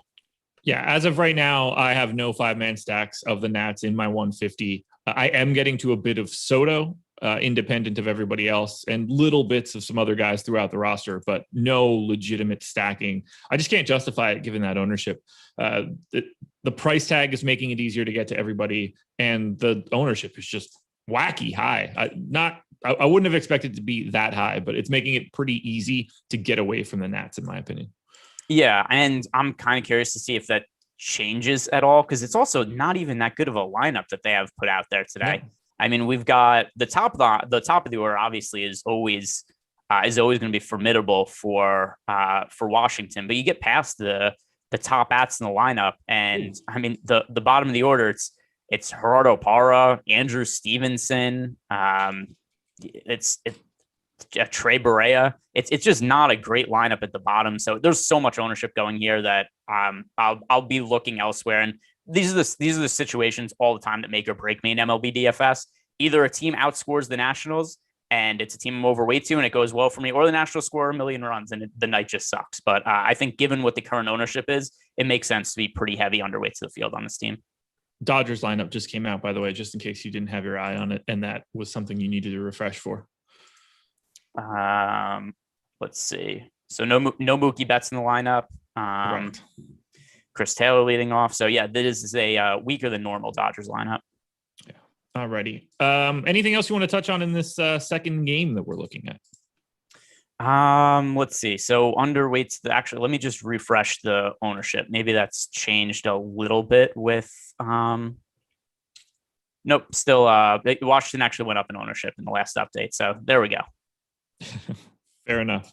Well, let's keep it moving here by touching on the schedule for the rest of the day, because we are not done after this show. There's no more baseball talk, that's for sure. And unfortunately, no more NBA talk, but we do have golf. PGA Live before lock. Ben and Eric. You just saw Eric. You've seen Ben earlier today on the breakfast menu and potentially something else. He's doing content constantly at this point. Ben and Eric breaking down the 3M. So if you're looking for PGA Live before lock, you can find that at 8 p.m. Plus, we've got some free content going on. You're watching the baseball show. MLB ownership is free today. That should be pretty helpful for you. And if you want to watch the golf show at 8 p.m., our PGA rankings are free. I think that works out perfectly for everybody. So make sure you're watching the PGA Live before lock show after this at 8 o'clock and using our free tools. Because if you're here and you're interested in what's going on behind the paywall, we're offering up a piece of free premium content every day, today being the ownership and the PGA rankings. Check it out. See what we've got to offer, and then sign up with the promo code that I'll give you in 15, 20 minutes. Moving it on. Blue Jays and Red Sox, 6.3 run implied total for the Jays, 4.6 for the Red Sox. It's Robbie Ray. It's Garrett Richards. No one's rostering Richards. 40% of the people rostering Robbie Ray on DK, or at least they were in my last run, 13% on FanDuel. How are you handling Robbie Ray today? Yeah, I'm right around you with the field on Robbie Ray, which I think this is something like the 8th consecutive Robbie Ray slate that I've been even with the field on him. He's somebody who he's had really good results this year, but I'm still a little skeptical to totally buy into it. But he keeps getting put on these slates where it's really hard to get away from him. There just aren't that many other pitching options to go to. And I feel like this happens every single time that he's on a slate. Like I remember a couple weeks ago, he was pitching against the Marlins, and there was just no other good starting pitcher on the entire slate. He was like 60% owned, and there was no way around it. And then once again today, it's a brutally tough matchup against the Red Sox. So I actually think for leverage purposes, it makes sense to be a little bit overweight to the field on 4-man Red Sox stacks on FanDuel, 5-man on DraftKings.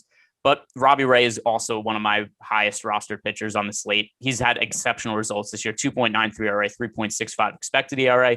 Strikeout rate over 30%. The big thing with Robbie Ray this year is that he's not walking guys anymore. So a guy who's always been a really high volatile pitcher in the past, a lot of strikeouts, a lot of walks, but hasn't always been a great real life pitcher. Now he actually is a really strong real life pitcher because he's not walking people. So it's hard for me to get away from Robbie Ray. I hate the matchup, but he's also been priced down a little bit at least.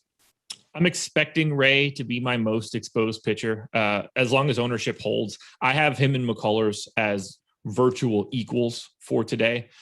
And if McCullers is going to continue to pull, I don't want to say like a significant amount more ownership, but the difference between 50 and 40 to me is just pulling a little bit more to Ray, and I'm getting a little bit less of McCullers. So I'm just sort of flip-flopping the public ownership for right now. I'm going to go out on a limb and say that you're not rostering Garrett Richards today. So I've been making fun of Garrett Richards for a minute now. And the reason being is because as soon as we haven't talked about this yet, so I don't even know if you are aware of the Garrett Richards stuff, because this is before you're paying attention to baseball. But as soon as the foreign substance crackdown happened, Garrett Richards did an interview after the game and was like, I can't throw any of my pitches anymore. He's like, I can't grip the baseball. And every outing since then, he's thrown different breaking balls. They've been different speeds. He's changed everything. Like sometimes he's a curveball, sometimes he's a slider. It's all different speeds. He tries something new every time he goes out, and none of it works. It's all terrible. So those are all red flags for sure. And he doesn't generate swing and misses anymore. And he's also somebody 33 years old. He was already on a skill decline because he's had a whole bunch of injuries. He's had an elbow injury. He's had a shoulder injury. He's had a torn ACL running, I think fielding a ball where he was running to first base. So the results are already not great for him. And now he has all this he's dealing with. So a 4.91 ERA, 6.27 expected ERA. The Blue Jays have one of the best offense in baseball. This is the team I have the most exposure to as a stack. And there isn't really a close second. I have no idea what your opinion on this is, so I'm excited to ask. Are you pro or anti foreign substances? It depends on in what sense, but generally for. Okay, just checking.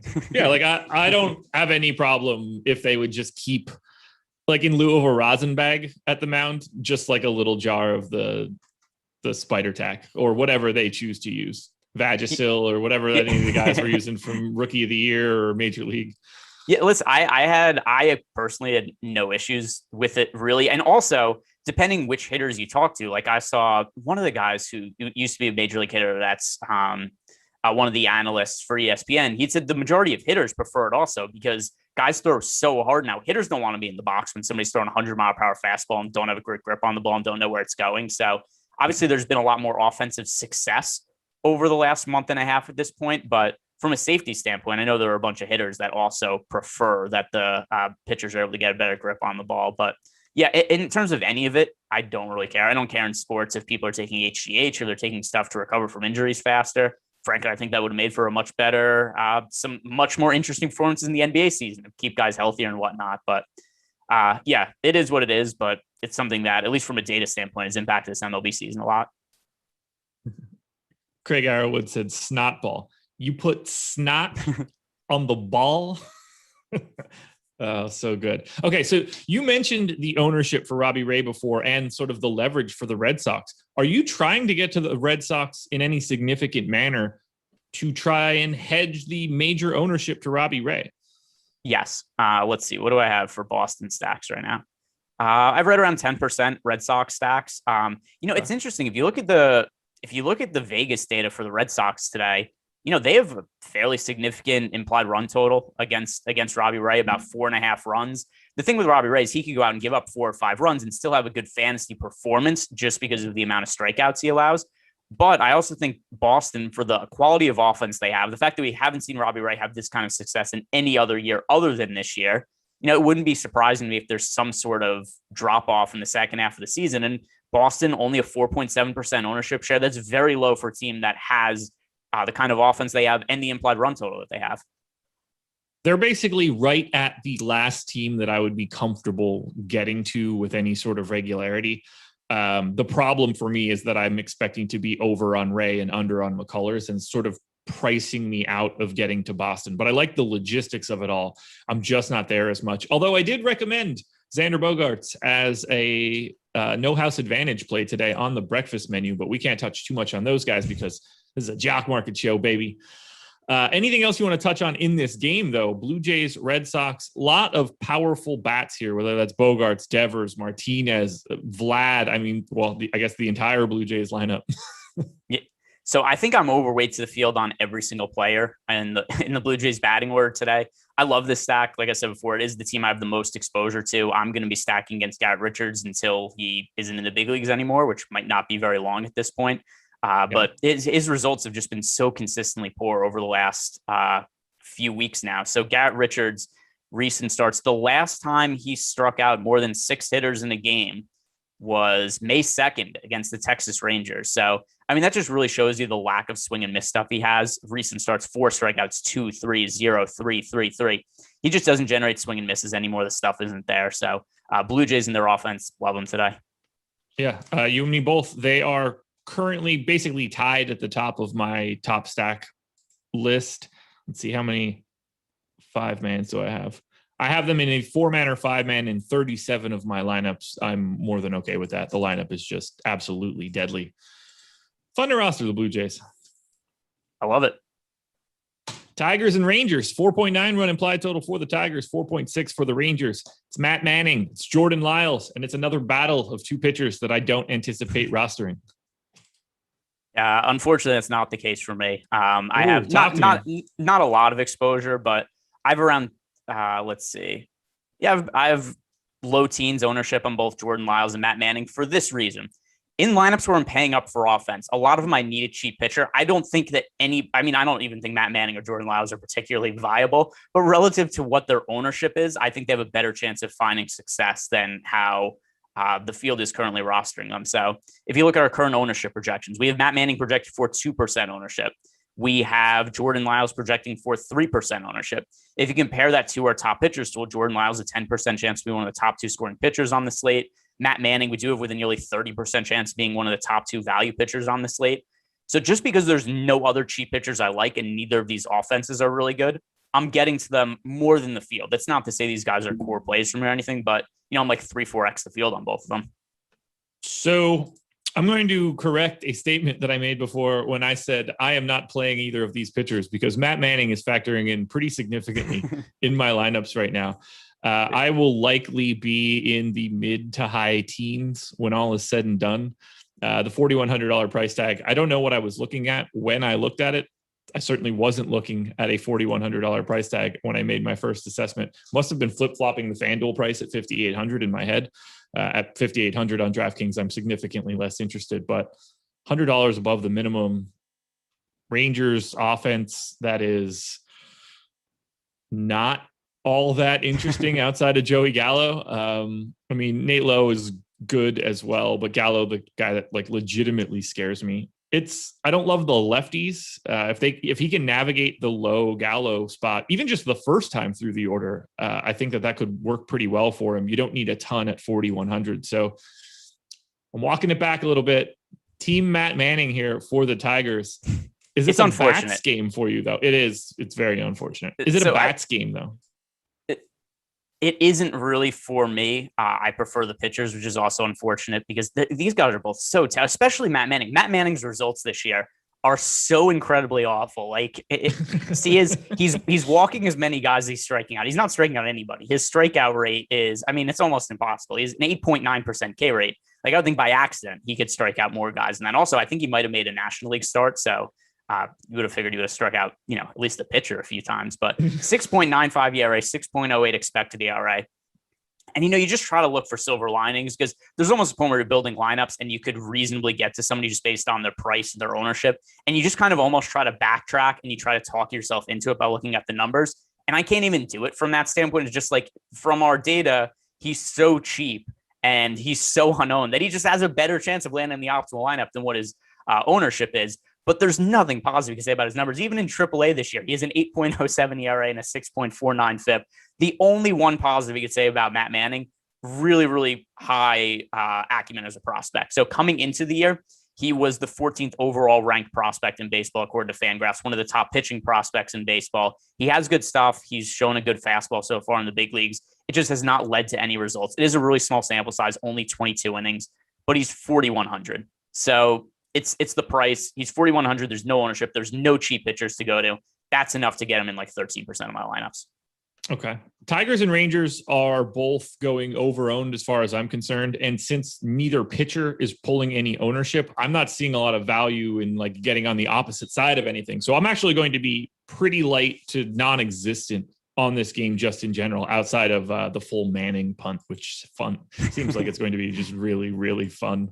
Listen, not only is it going to go poorly, it's gone poorly for me multiple times this year. And I keep saying, you know what I'm not going to do is roster Matt Manning again.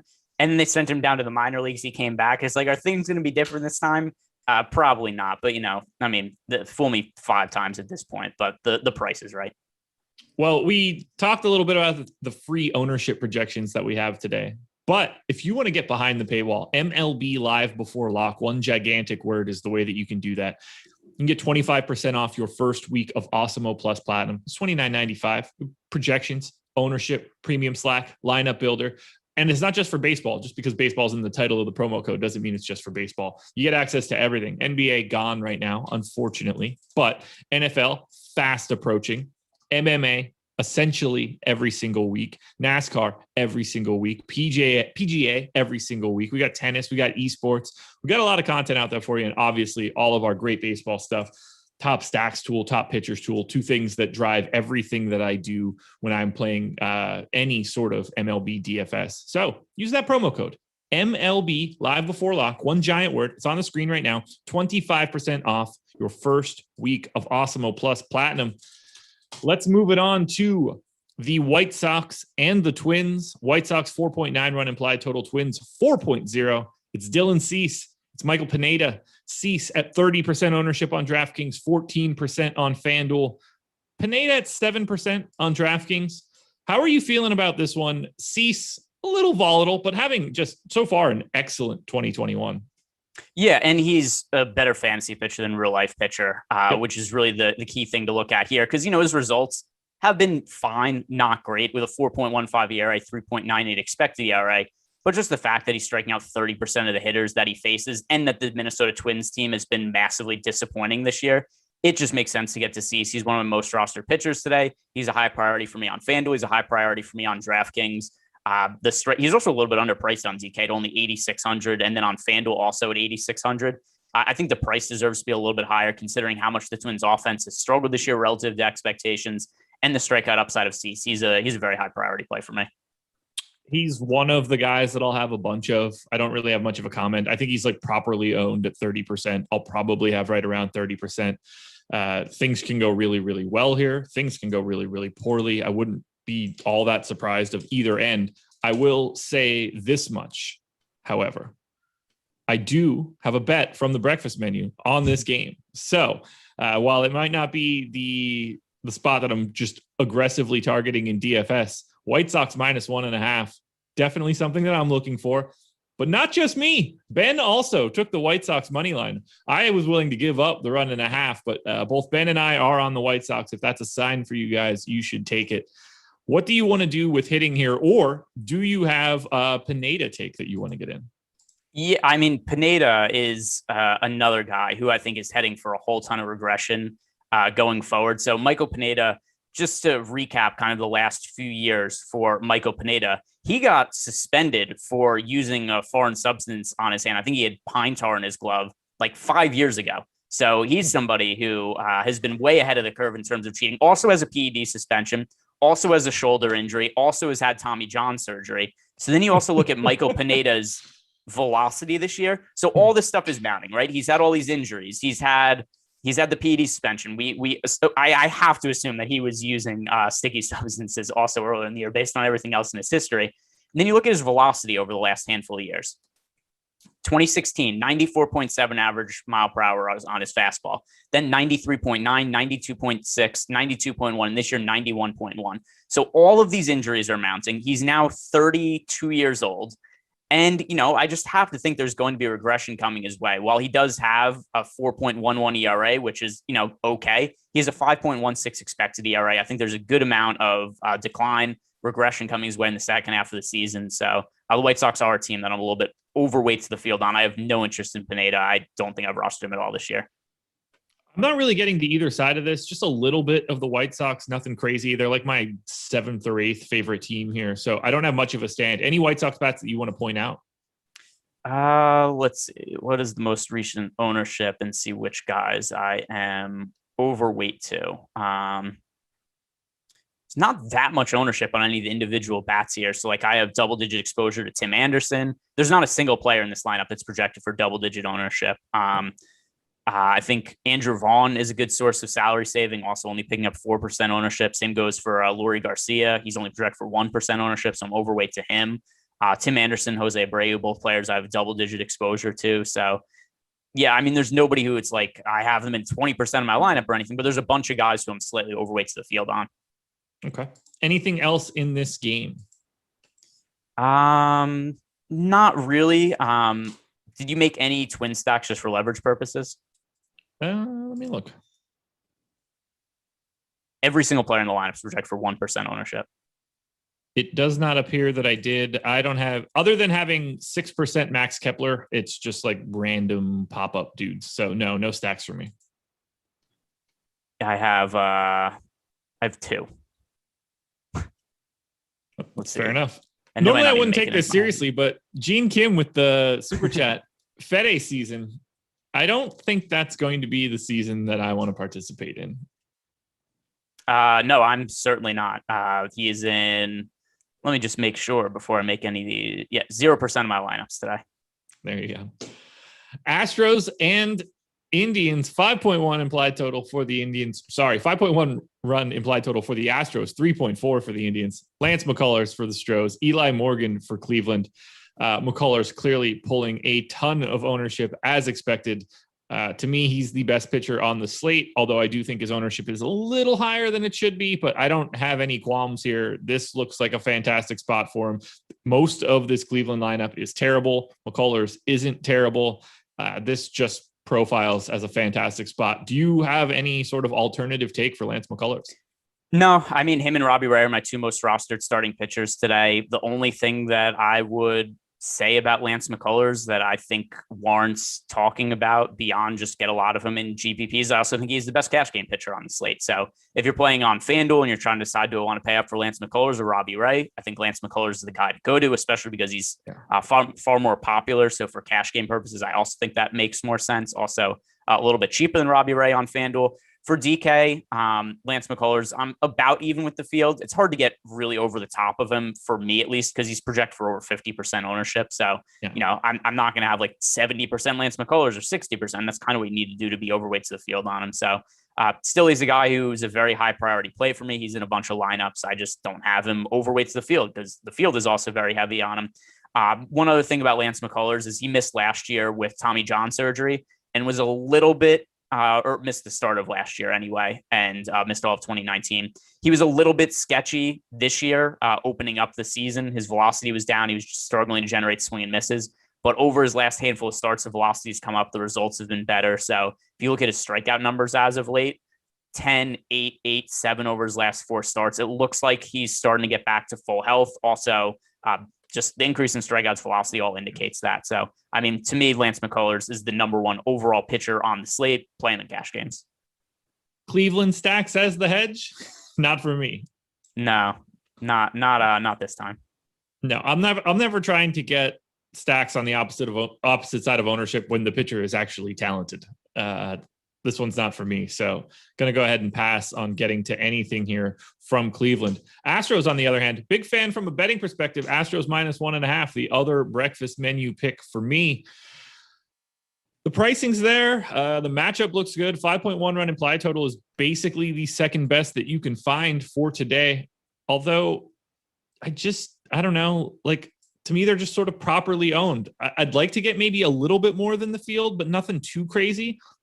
And there's no real amount of Astros that I can get where I'm mad about it because they're just simply good. So how are you managing the Astros here against Eli Morgan, someone who profiles with a 5.50 FIP from Steamer? So Eli Morgan, what's funny is there was a start where Eli Morgan pitched against Matt Manning. And both of them were like 1%. That was another slate where I was on Matt Manning and he pitched terribly that day. But Eli Manning and Matt Morgan, they pitched against each other. They're both like 1% owned on that slate. I think I was doing a show with Adam that day. We're both like, hey, let's play these guys because they're young pitching prospects who might not suck. And then it turns out they both suck. But Eli Morgan this year, 7.86 ERA, 6.12 expected ERA, generating a little bit of strikeouts at 23.5%. But I have no interest in him. I'm not wildly different from the field on the Astros. I'm a little bit underweight. We've got Michael Brantley, Kyle Tucker, Yordan Alvarez. Those guys are all picking up around 10% ownership. It just all looks about appropriate to me. Yeah. Right now I'm making tweaks. I won't be this heavy, but I'm looking to be somewhere in like maybe like 1.5x the field on most of these guys outside of the heavy Brantley ownership. But like if Altuve is projected for 9, I'm hoping probably they get into like the 15 range. Gurriel is projected for 6% ownership. I'll probably be in like the 10 to 12 range. I'm going to get to at least a little bit of the Astros because if that goes well for the Astros, I assume they're covering 1.5 as well. Yeah, most likely. And actually I'm curious because what I've really like using a lot is our MLB power rankings tool. I've been looking at that to find some bets. Also, Alex generated a little bit of attention on social media yesterday. Did you follow any of that? The -800 bet? The -800 bet on Jordy Mercer, which, by the way, so I went and looked back. If Jordy Mercer was -800, they did a home run on every single game he played over the last 2 seasons. If you bet $800 on that every single slate, you'd be up $3,700. The other thing too is if you look at our top props tool, we had that bet winning 95% of the time. So the fair odds on that is -1900. So a lot of people were, well, one person in particular who I'm not going to bring up because I feel bad for him on Twitter, but was saying like that's so a terrible bet. But he didn't really give any reason why he thought it was a terrible bet. And I think a lot of people just assume anything at -800 is a bad bet. That's really not the case. That was a line that really should have been around a -1900 bet. So, I've never really considered some of those longer odds home run props on the no side, but after seeing Alex's bet and thinking about it, I kind of think it makes a little bit of sense. But as it applies to some of the other tools that we have up on the site right now, I was just kind of curious to see Houston, if we had any expected ROI on them. Not really. It looks, at least in our power ranking tools, looks like about a fair line, but I certainly prefer the Astro side to the other side. So what you're telling me is that the professional bettor didn't know what he was talking about in that conversation? I'm shocked. He's had such a great reputation over these past few months. Yeah, it's unreal that a guy who I don't even. It's funny that you could be so bad at that because like even intentionally, I don't think I could lose at that rate. Like it's absolutely crazy. But then people, I guess, buy his Patreon because they also want to just pick against him. But whatever. I think he's a nice kid and I feel bad for him. So I'm not going to say anything mean to him.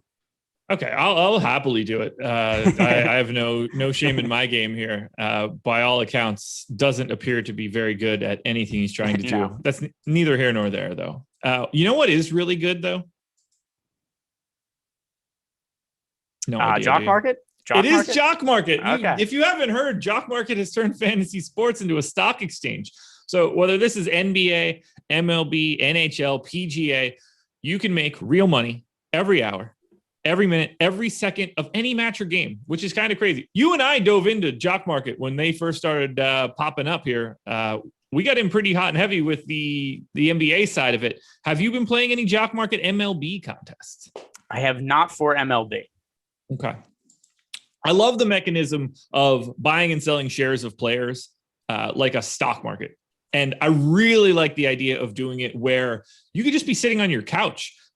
So-and-so, like if you've got, I don't know, what's a good example? Maybe somebody gives up like a 3-run bomb early. You sell off your quick shares if you're owning that pitcher. Maybe it's Robbie Ray. Sell off early. Maybe try to buy into someone a little bit later if they're going a little bit underrepresented. Or if someone's pretty low and you see 2 guys get on ahead of him, maybe you can get a hitter before they get to the plate, because you can do all of this while the game is going on. Even better, you could use the promo code Awesemo and get a $50 bonus on your first deposit. Just go to the App Store, download the app, use that promo code when you sign up, get the free money. Love Jock Market. You should go check it out, everybody. By the way, the only games. reason the pause, I knew you were trying to set me up for the sponsor, but I couldn't remember exactly who it was. I was like, boy, I really don't want to say the wrong name. So I really quickly looked up who the sponsor was just so I could answer your question. Okay. JR says, Josh with the roughest transition in months. Yeah, we gave it our best shot. Cardinals and Cubs, Adam Wainwright, Kyle Hendricks. Wainwright pulling a ton of ownership, 21% on FanDuel last run, 30% on DraftKings. How are you feeling about Wainwright against this Cubs lineup? That's, I don't know, like to me, better than they're getting credit for based on this ownership and this run total, but I don't know.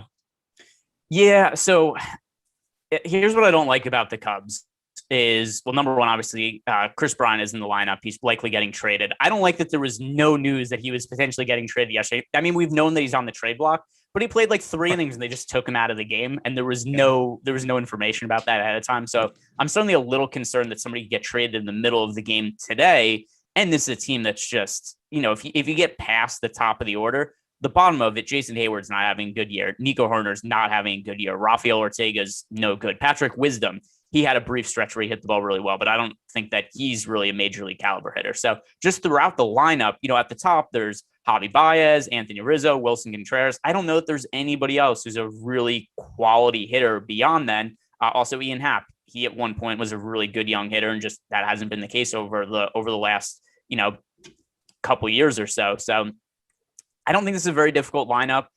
With that said, I think that Adam Wainwright is going a little bit over-owned, so I have exposure to him, but not nearly as much as the field. I think he's going pretty heavily over-owned on FanDuel and DraftKings. I'd rather get to Julio Urias, Dylan Cease, Robbie Ray, and Lance McCullers if I'm paying up for pitchers. So Adam Wainwright warrants exposure, and I think it makes sense that he's in the same tier of ownership as these guys. But he's my least favorite of the 5 top pitchers. I have 1% Adam Wainwright right now. I think that he is going over-owned, and he is the guy that is getting pinched the most. So I am cutting Wainwright largely out of my player pool. Does that make you want to get to Cubs stacks? Not really. Once again, and a lot of this is recency bias, but I thought the spot against Oviedo was so good last night. And, other than it being a disappointing result, the player on the team I had the most exposure to just got taken out in the middle of the game. They also did that with over the weekend. Javi Baez got a little banged up. He's on the trade block and they didn't want him to get hurt. So they just took him out of a game on Saturday. Also, all this is a concern for me. It's hard to really put that into data. So I have a couple of Cub stacks here and there, but nothing that's a significant portion of my lineups. Okay. Yeah. I just bumped them up a little bit. Got to 9 5-mans, which I'm okay with given the amount of or lack of ownership that I have for Wainwright. Are you looking to go to the opposite side of this game? Any bats from the Cardinals? No, it's another team I don't really have exposure to. The player I have overall, the most amount of in my lineups, I have 4% Dylan Carlson. So about double the field on Dylan Carlson. He's cheap and leading off, but once again, it's not a spot that I really like all that much. Kyle Hendricks has not had a particularly good year, and he's been, I think, pretty lucky to have the ERA that he has. So I don't have any interest in getting Kyle Hendricks. He's pretty expensive. I don't think there's any strikeout upside there. He does have a 3.65 ERA and a 4.76 expected ERA, but a guy who generates a lot of ground balls, doesn't give up a whole lot of homers. He generally tends to limit damage. It's just kind of a point where I don't like that. I don't like Hendricks, but I don't really like the Cardinals that much either.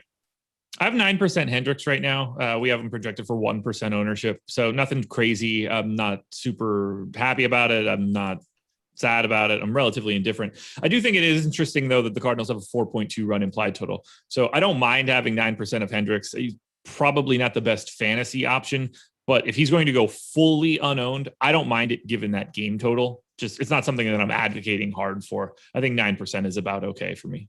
What do you think of what do you think of Nate Dutko, who's gotten very upset at me that Kyle Hendricks has 12 wins so far this year, so he's clearly been great. I mean, I would like to know when we got our time machines to go back to 1967 to find out that pitcher wins were good. Yeah, it's not a listen. You get a lot of run support. Good for him. He's a 4.76 expected ERA this year. I don't care how many wins you have. You could reasonably be a pitcher who has a 6 ERA and your offense just absolutely smashes every time you pitch, and you can lead the league in wins. Right? It's not the most likely outcome, except wins don't have all that much to do with pitchers' performances. Totally meaningless to me. I wouldn't even look at it as a stat. I wouldn't know. I mean, it just hasn't been a thing that I've ever known since, I don't know, 2003. When did Moneyball get written? At that point in time for me. So 2000, whatever that was. I don't know, whenever Nick Swisher got drafted. All right, let's close this one out. Final game, Dodgers and Giants. 4.6 run implied total for the Dodgers, 3.8 for the Giants. We don't have the Giants lineup yet, but we did get the Dodgers lineup a bit ago. Julio Urias. Oh my God, I can't talk today. Logan Webb. Urias, 25% ownership on DraftKings, 11% on FanDuel. Webb, nothing. You going to Urias? Yeah. So Urias, by the way, if I just rank the pitchers right now for the slate, there's kind of tiers for me. So it's tier 1 is McCullers and Robbie Ray. Then tier 2 is Dylan Cease. Tier 3 is Urias, then Wainwright in tier 4. Then there's just the punt pitchers I'm using in Matt Manning and Jordan Lyles. So Urias, he's 4th for me in terms of pitcher exposure today. The matchup against the Giants, it's kind of tough. You just look at the data this year. The Giants have had a much better offense than expected. I think that's going to regress a little bit in the second half of the year. The real concern I have with Urias relative to some of the other pitchers on the slate is the Dodgers just really careful with his workload. So there's a lot of starts where you just don't see Urias go very deep into games. Looking at his innings pitched so far this year, he's gone past 6 innings 4 times the entire season. So that caps his upside a little bit. I think some of the other guys on the slate at the high end have a little bit more upside. I'm in Lance McCullers and Robbie Ray. But Urias, I don't have like an actual issue in getting to him. I'm just a little bit underweight to the field. Okay. Yeah. We are basically running in lockstep here as well. No real like heavy take on him. I think I have about like 15 to 20% ownership. I just exported my final crunch. So refreshing now just to see if anything has changed. And why is Spencer Howard's opponent not showing up in this? Did I just delete that? Is that what I did? No, I deleted it from the pivot table for reasons unbeknownst to me. It's just blank in this one little spot. Oh no, I collapsed the Phillies. That makes a little bit more sense. I have 17% Urias, so nothing too crazy. A little bit under the field, but I'm okay with that at this point. Oh, and then offense here. The Dodgers lineup is loaded. The Giants lineup is average, I guess. Based on where I have it, they have a aggregate 101 weighted runs created plus. So it's an okay spot, but Urias is good. Are you trying to get to either side of this game, Dodgers or Giants bats? I have what amounts to no Giants and, for all intents and purposes, no Dodgers outside of Matt Beattie. Let's see. I have a couple Dodger stacks. I have no Giant stacks. So no real interest in the offenses here. Some interest in Urias as a pitcher, but once again, there's still other guys to pay up for that I prefer. So Urias is the only thing here that I really have any amount of exposure to that matters. Interesting. Okay. I think we're pretty similar for today for everything that we've looked at so far, which generally speaking makes me feel pretty good. Let me upload what is your most quick. rostered offense? Find out. One of the top 2. Most rostered offense right now, either the Blue Jays or the Phillies. They're separated by very little. And then Astros would be 3rd. But yeah, I'm like, it's basically like 180% of aggregate added ownership for the Blue Jays and the Phillies. I could look at how many 4 or 5 man stacks I have for both guys. Blue Jays combination of 43, Phillies 46. So they're in the large majority of my stuff, probably half. What about you? It's a Blue Jays buyer. I have about 20% Blue Jays stacks, and just nobody else is close to that for me. Okay. Yeah, Astros are the team that I'm taking the stand on in terms of getting over the field. Not that I'm not over the field on Jays and Phillies, but like they're also pulling the ownership where the Astros are a little bit lower. From a pitching perspective, as I mentioned, Robbie Ray seems to be the guy that I'm going to a little bit more. I would love to take some sort of fun Indian stack against McCullers. I actually probably need to bump McCullers a little bit. I think that I'm a little light, and I don't think that I need to be making that sort of gigantic change in the top, because I do think he is one of the top 2 pitchers close to a coin flip. So I'm probably underrepresenting him just a little bit right now. One little tweak and we're good. Final thoughts. We've got 10 minutes to go, and then we can take as many questions as we can get in over the next 10 minutes. Anything else you want to add? Anything that you didn't get a chance to say? No, just arguing about Kyle Hendricks and whether he's good or not in the YouTube chat. I stand by that. And also, I mean, bad is always relative, right? Yes, he belongs in the big leagues, right? So I don't know if that's how it's coming off, but to me, he's still a well below average big league pitcher. He's barely pitching above replacement level this year, 4.76 expected ERA. So I don't really care that he's generating wins this year. I mean, that's all well and good, except he still has a 4.76 expected ERA this year, and that's what I expect from him. Yeah. Good is relative. That is for sure.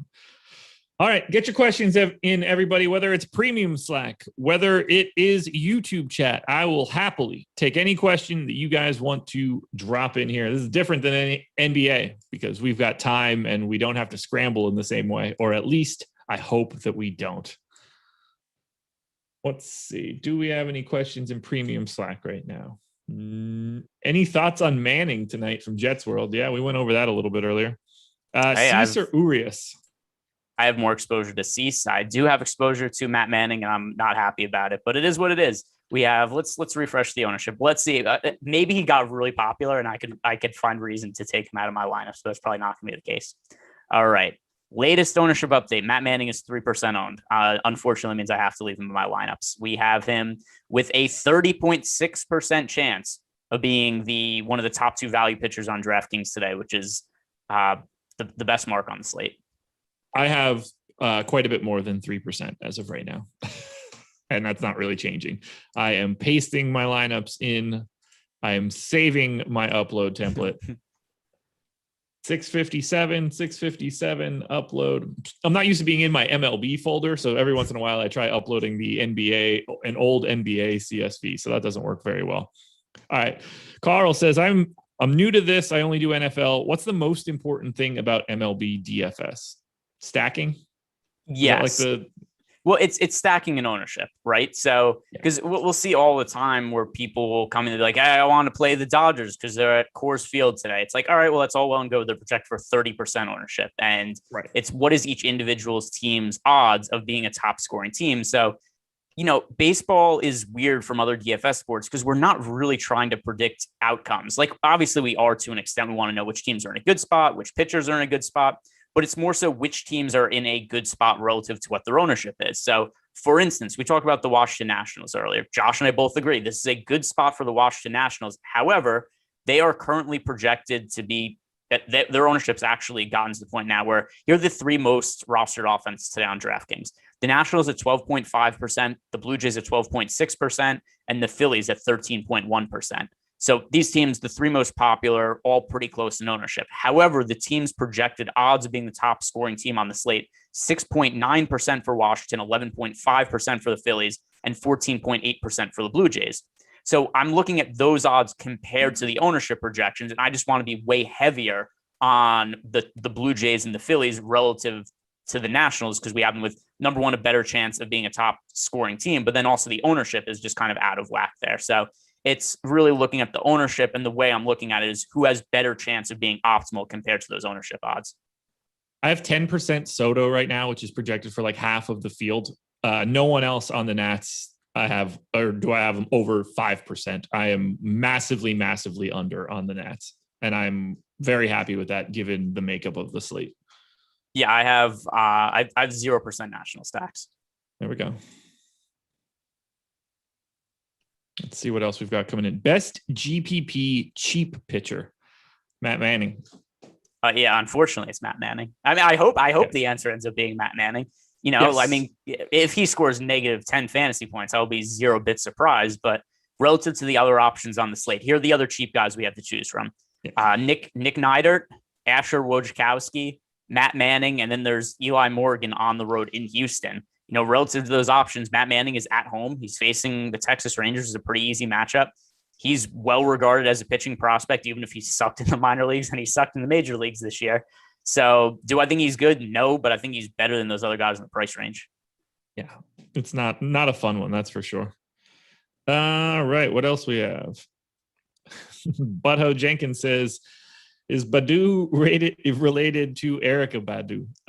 Probably not, if I had to guess, considering it's spelled completely differently. I don't know who that is, but I'm just going to say yes. You don't remember Erica Badu? Are you too young for that? Probably. I really have no clue what that is. She is a musical artist. Never heard of her. When did On and On come out? We'll find out here. Because that would be the only track that I think that you would know for sure. Was that on the 97 album? Yeah, 1997. So I was probably 6. Okay. Yeah. Well, there you go. There we go. Let's see what else we've got. One last call for likes, everybody. We're at 178. I think it'd be pretty fun to get over 200. So if you hit that thumbs up, we'll get up. We need 22 more. Trying to see if we've got any other questions coming in. We don't really. I think Legalize is just handling all the questions in chat now that he won yesterday.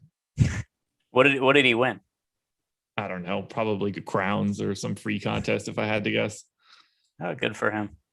No, actually, I think he had like a legitimately solid day. Probably, I don't. I'm just like, I'm gonna pick a number off the top of my head because I don't totally remember. $30 in entry fees, $700 in. Oh, that's some nice ROI. So like a legitimately good day. Something in that neighborhood though. Very, very good ROI day. All right. 4 minutes to go. If you don't have your lineups in, you better hustle. Ryan says, this is a DK single entry, Wainwright or Webb?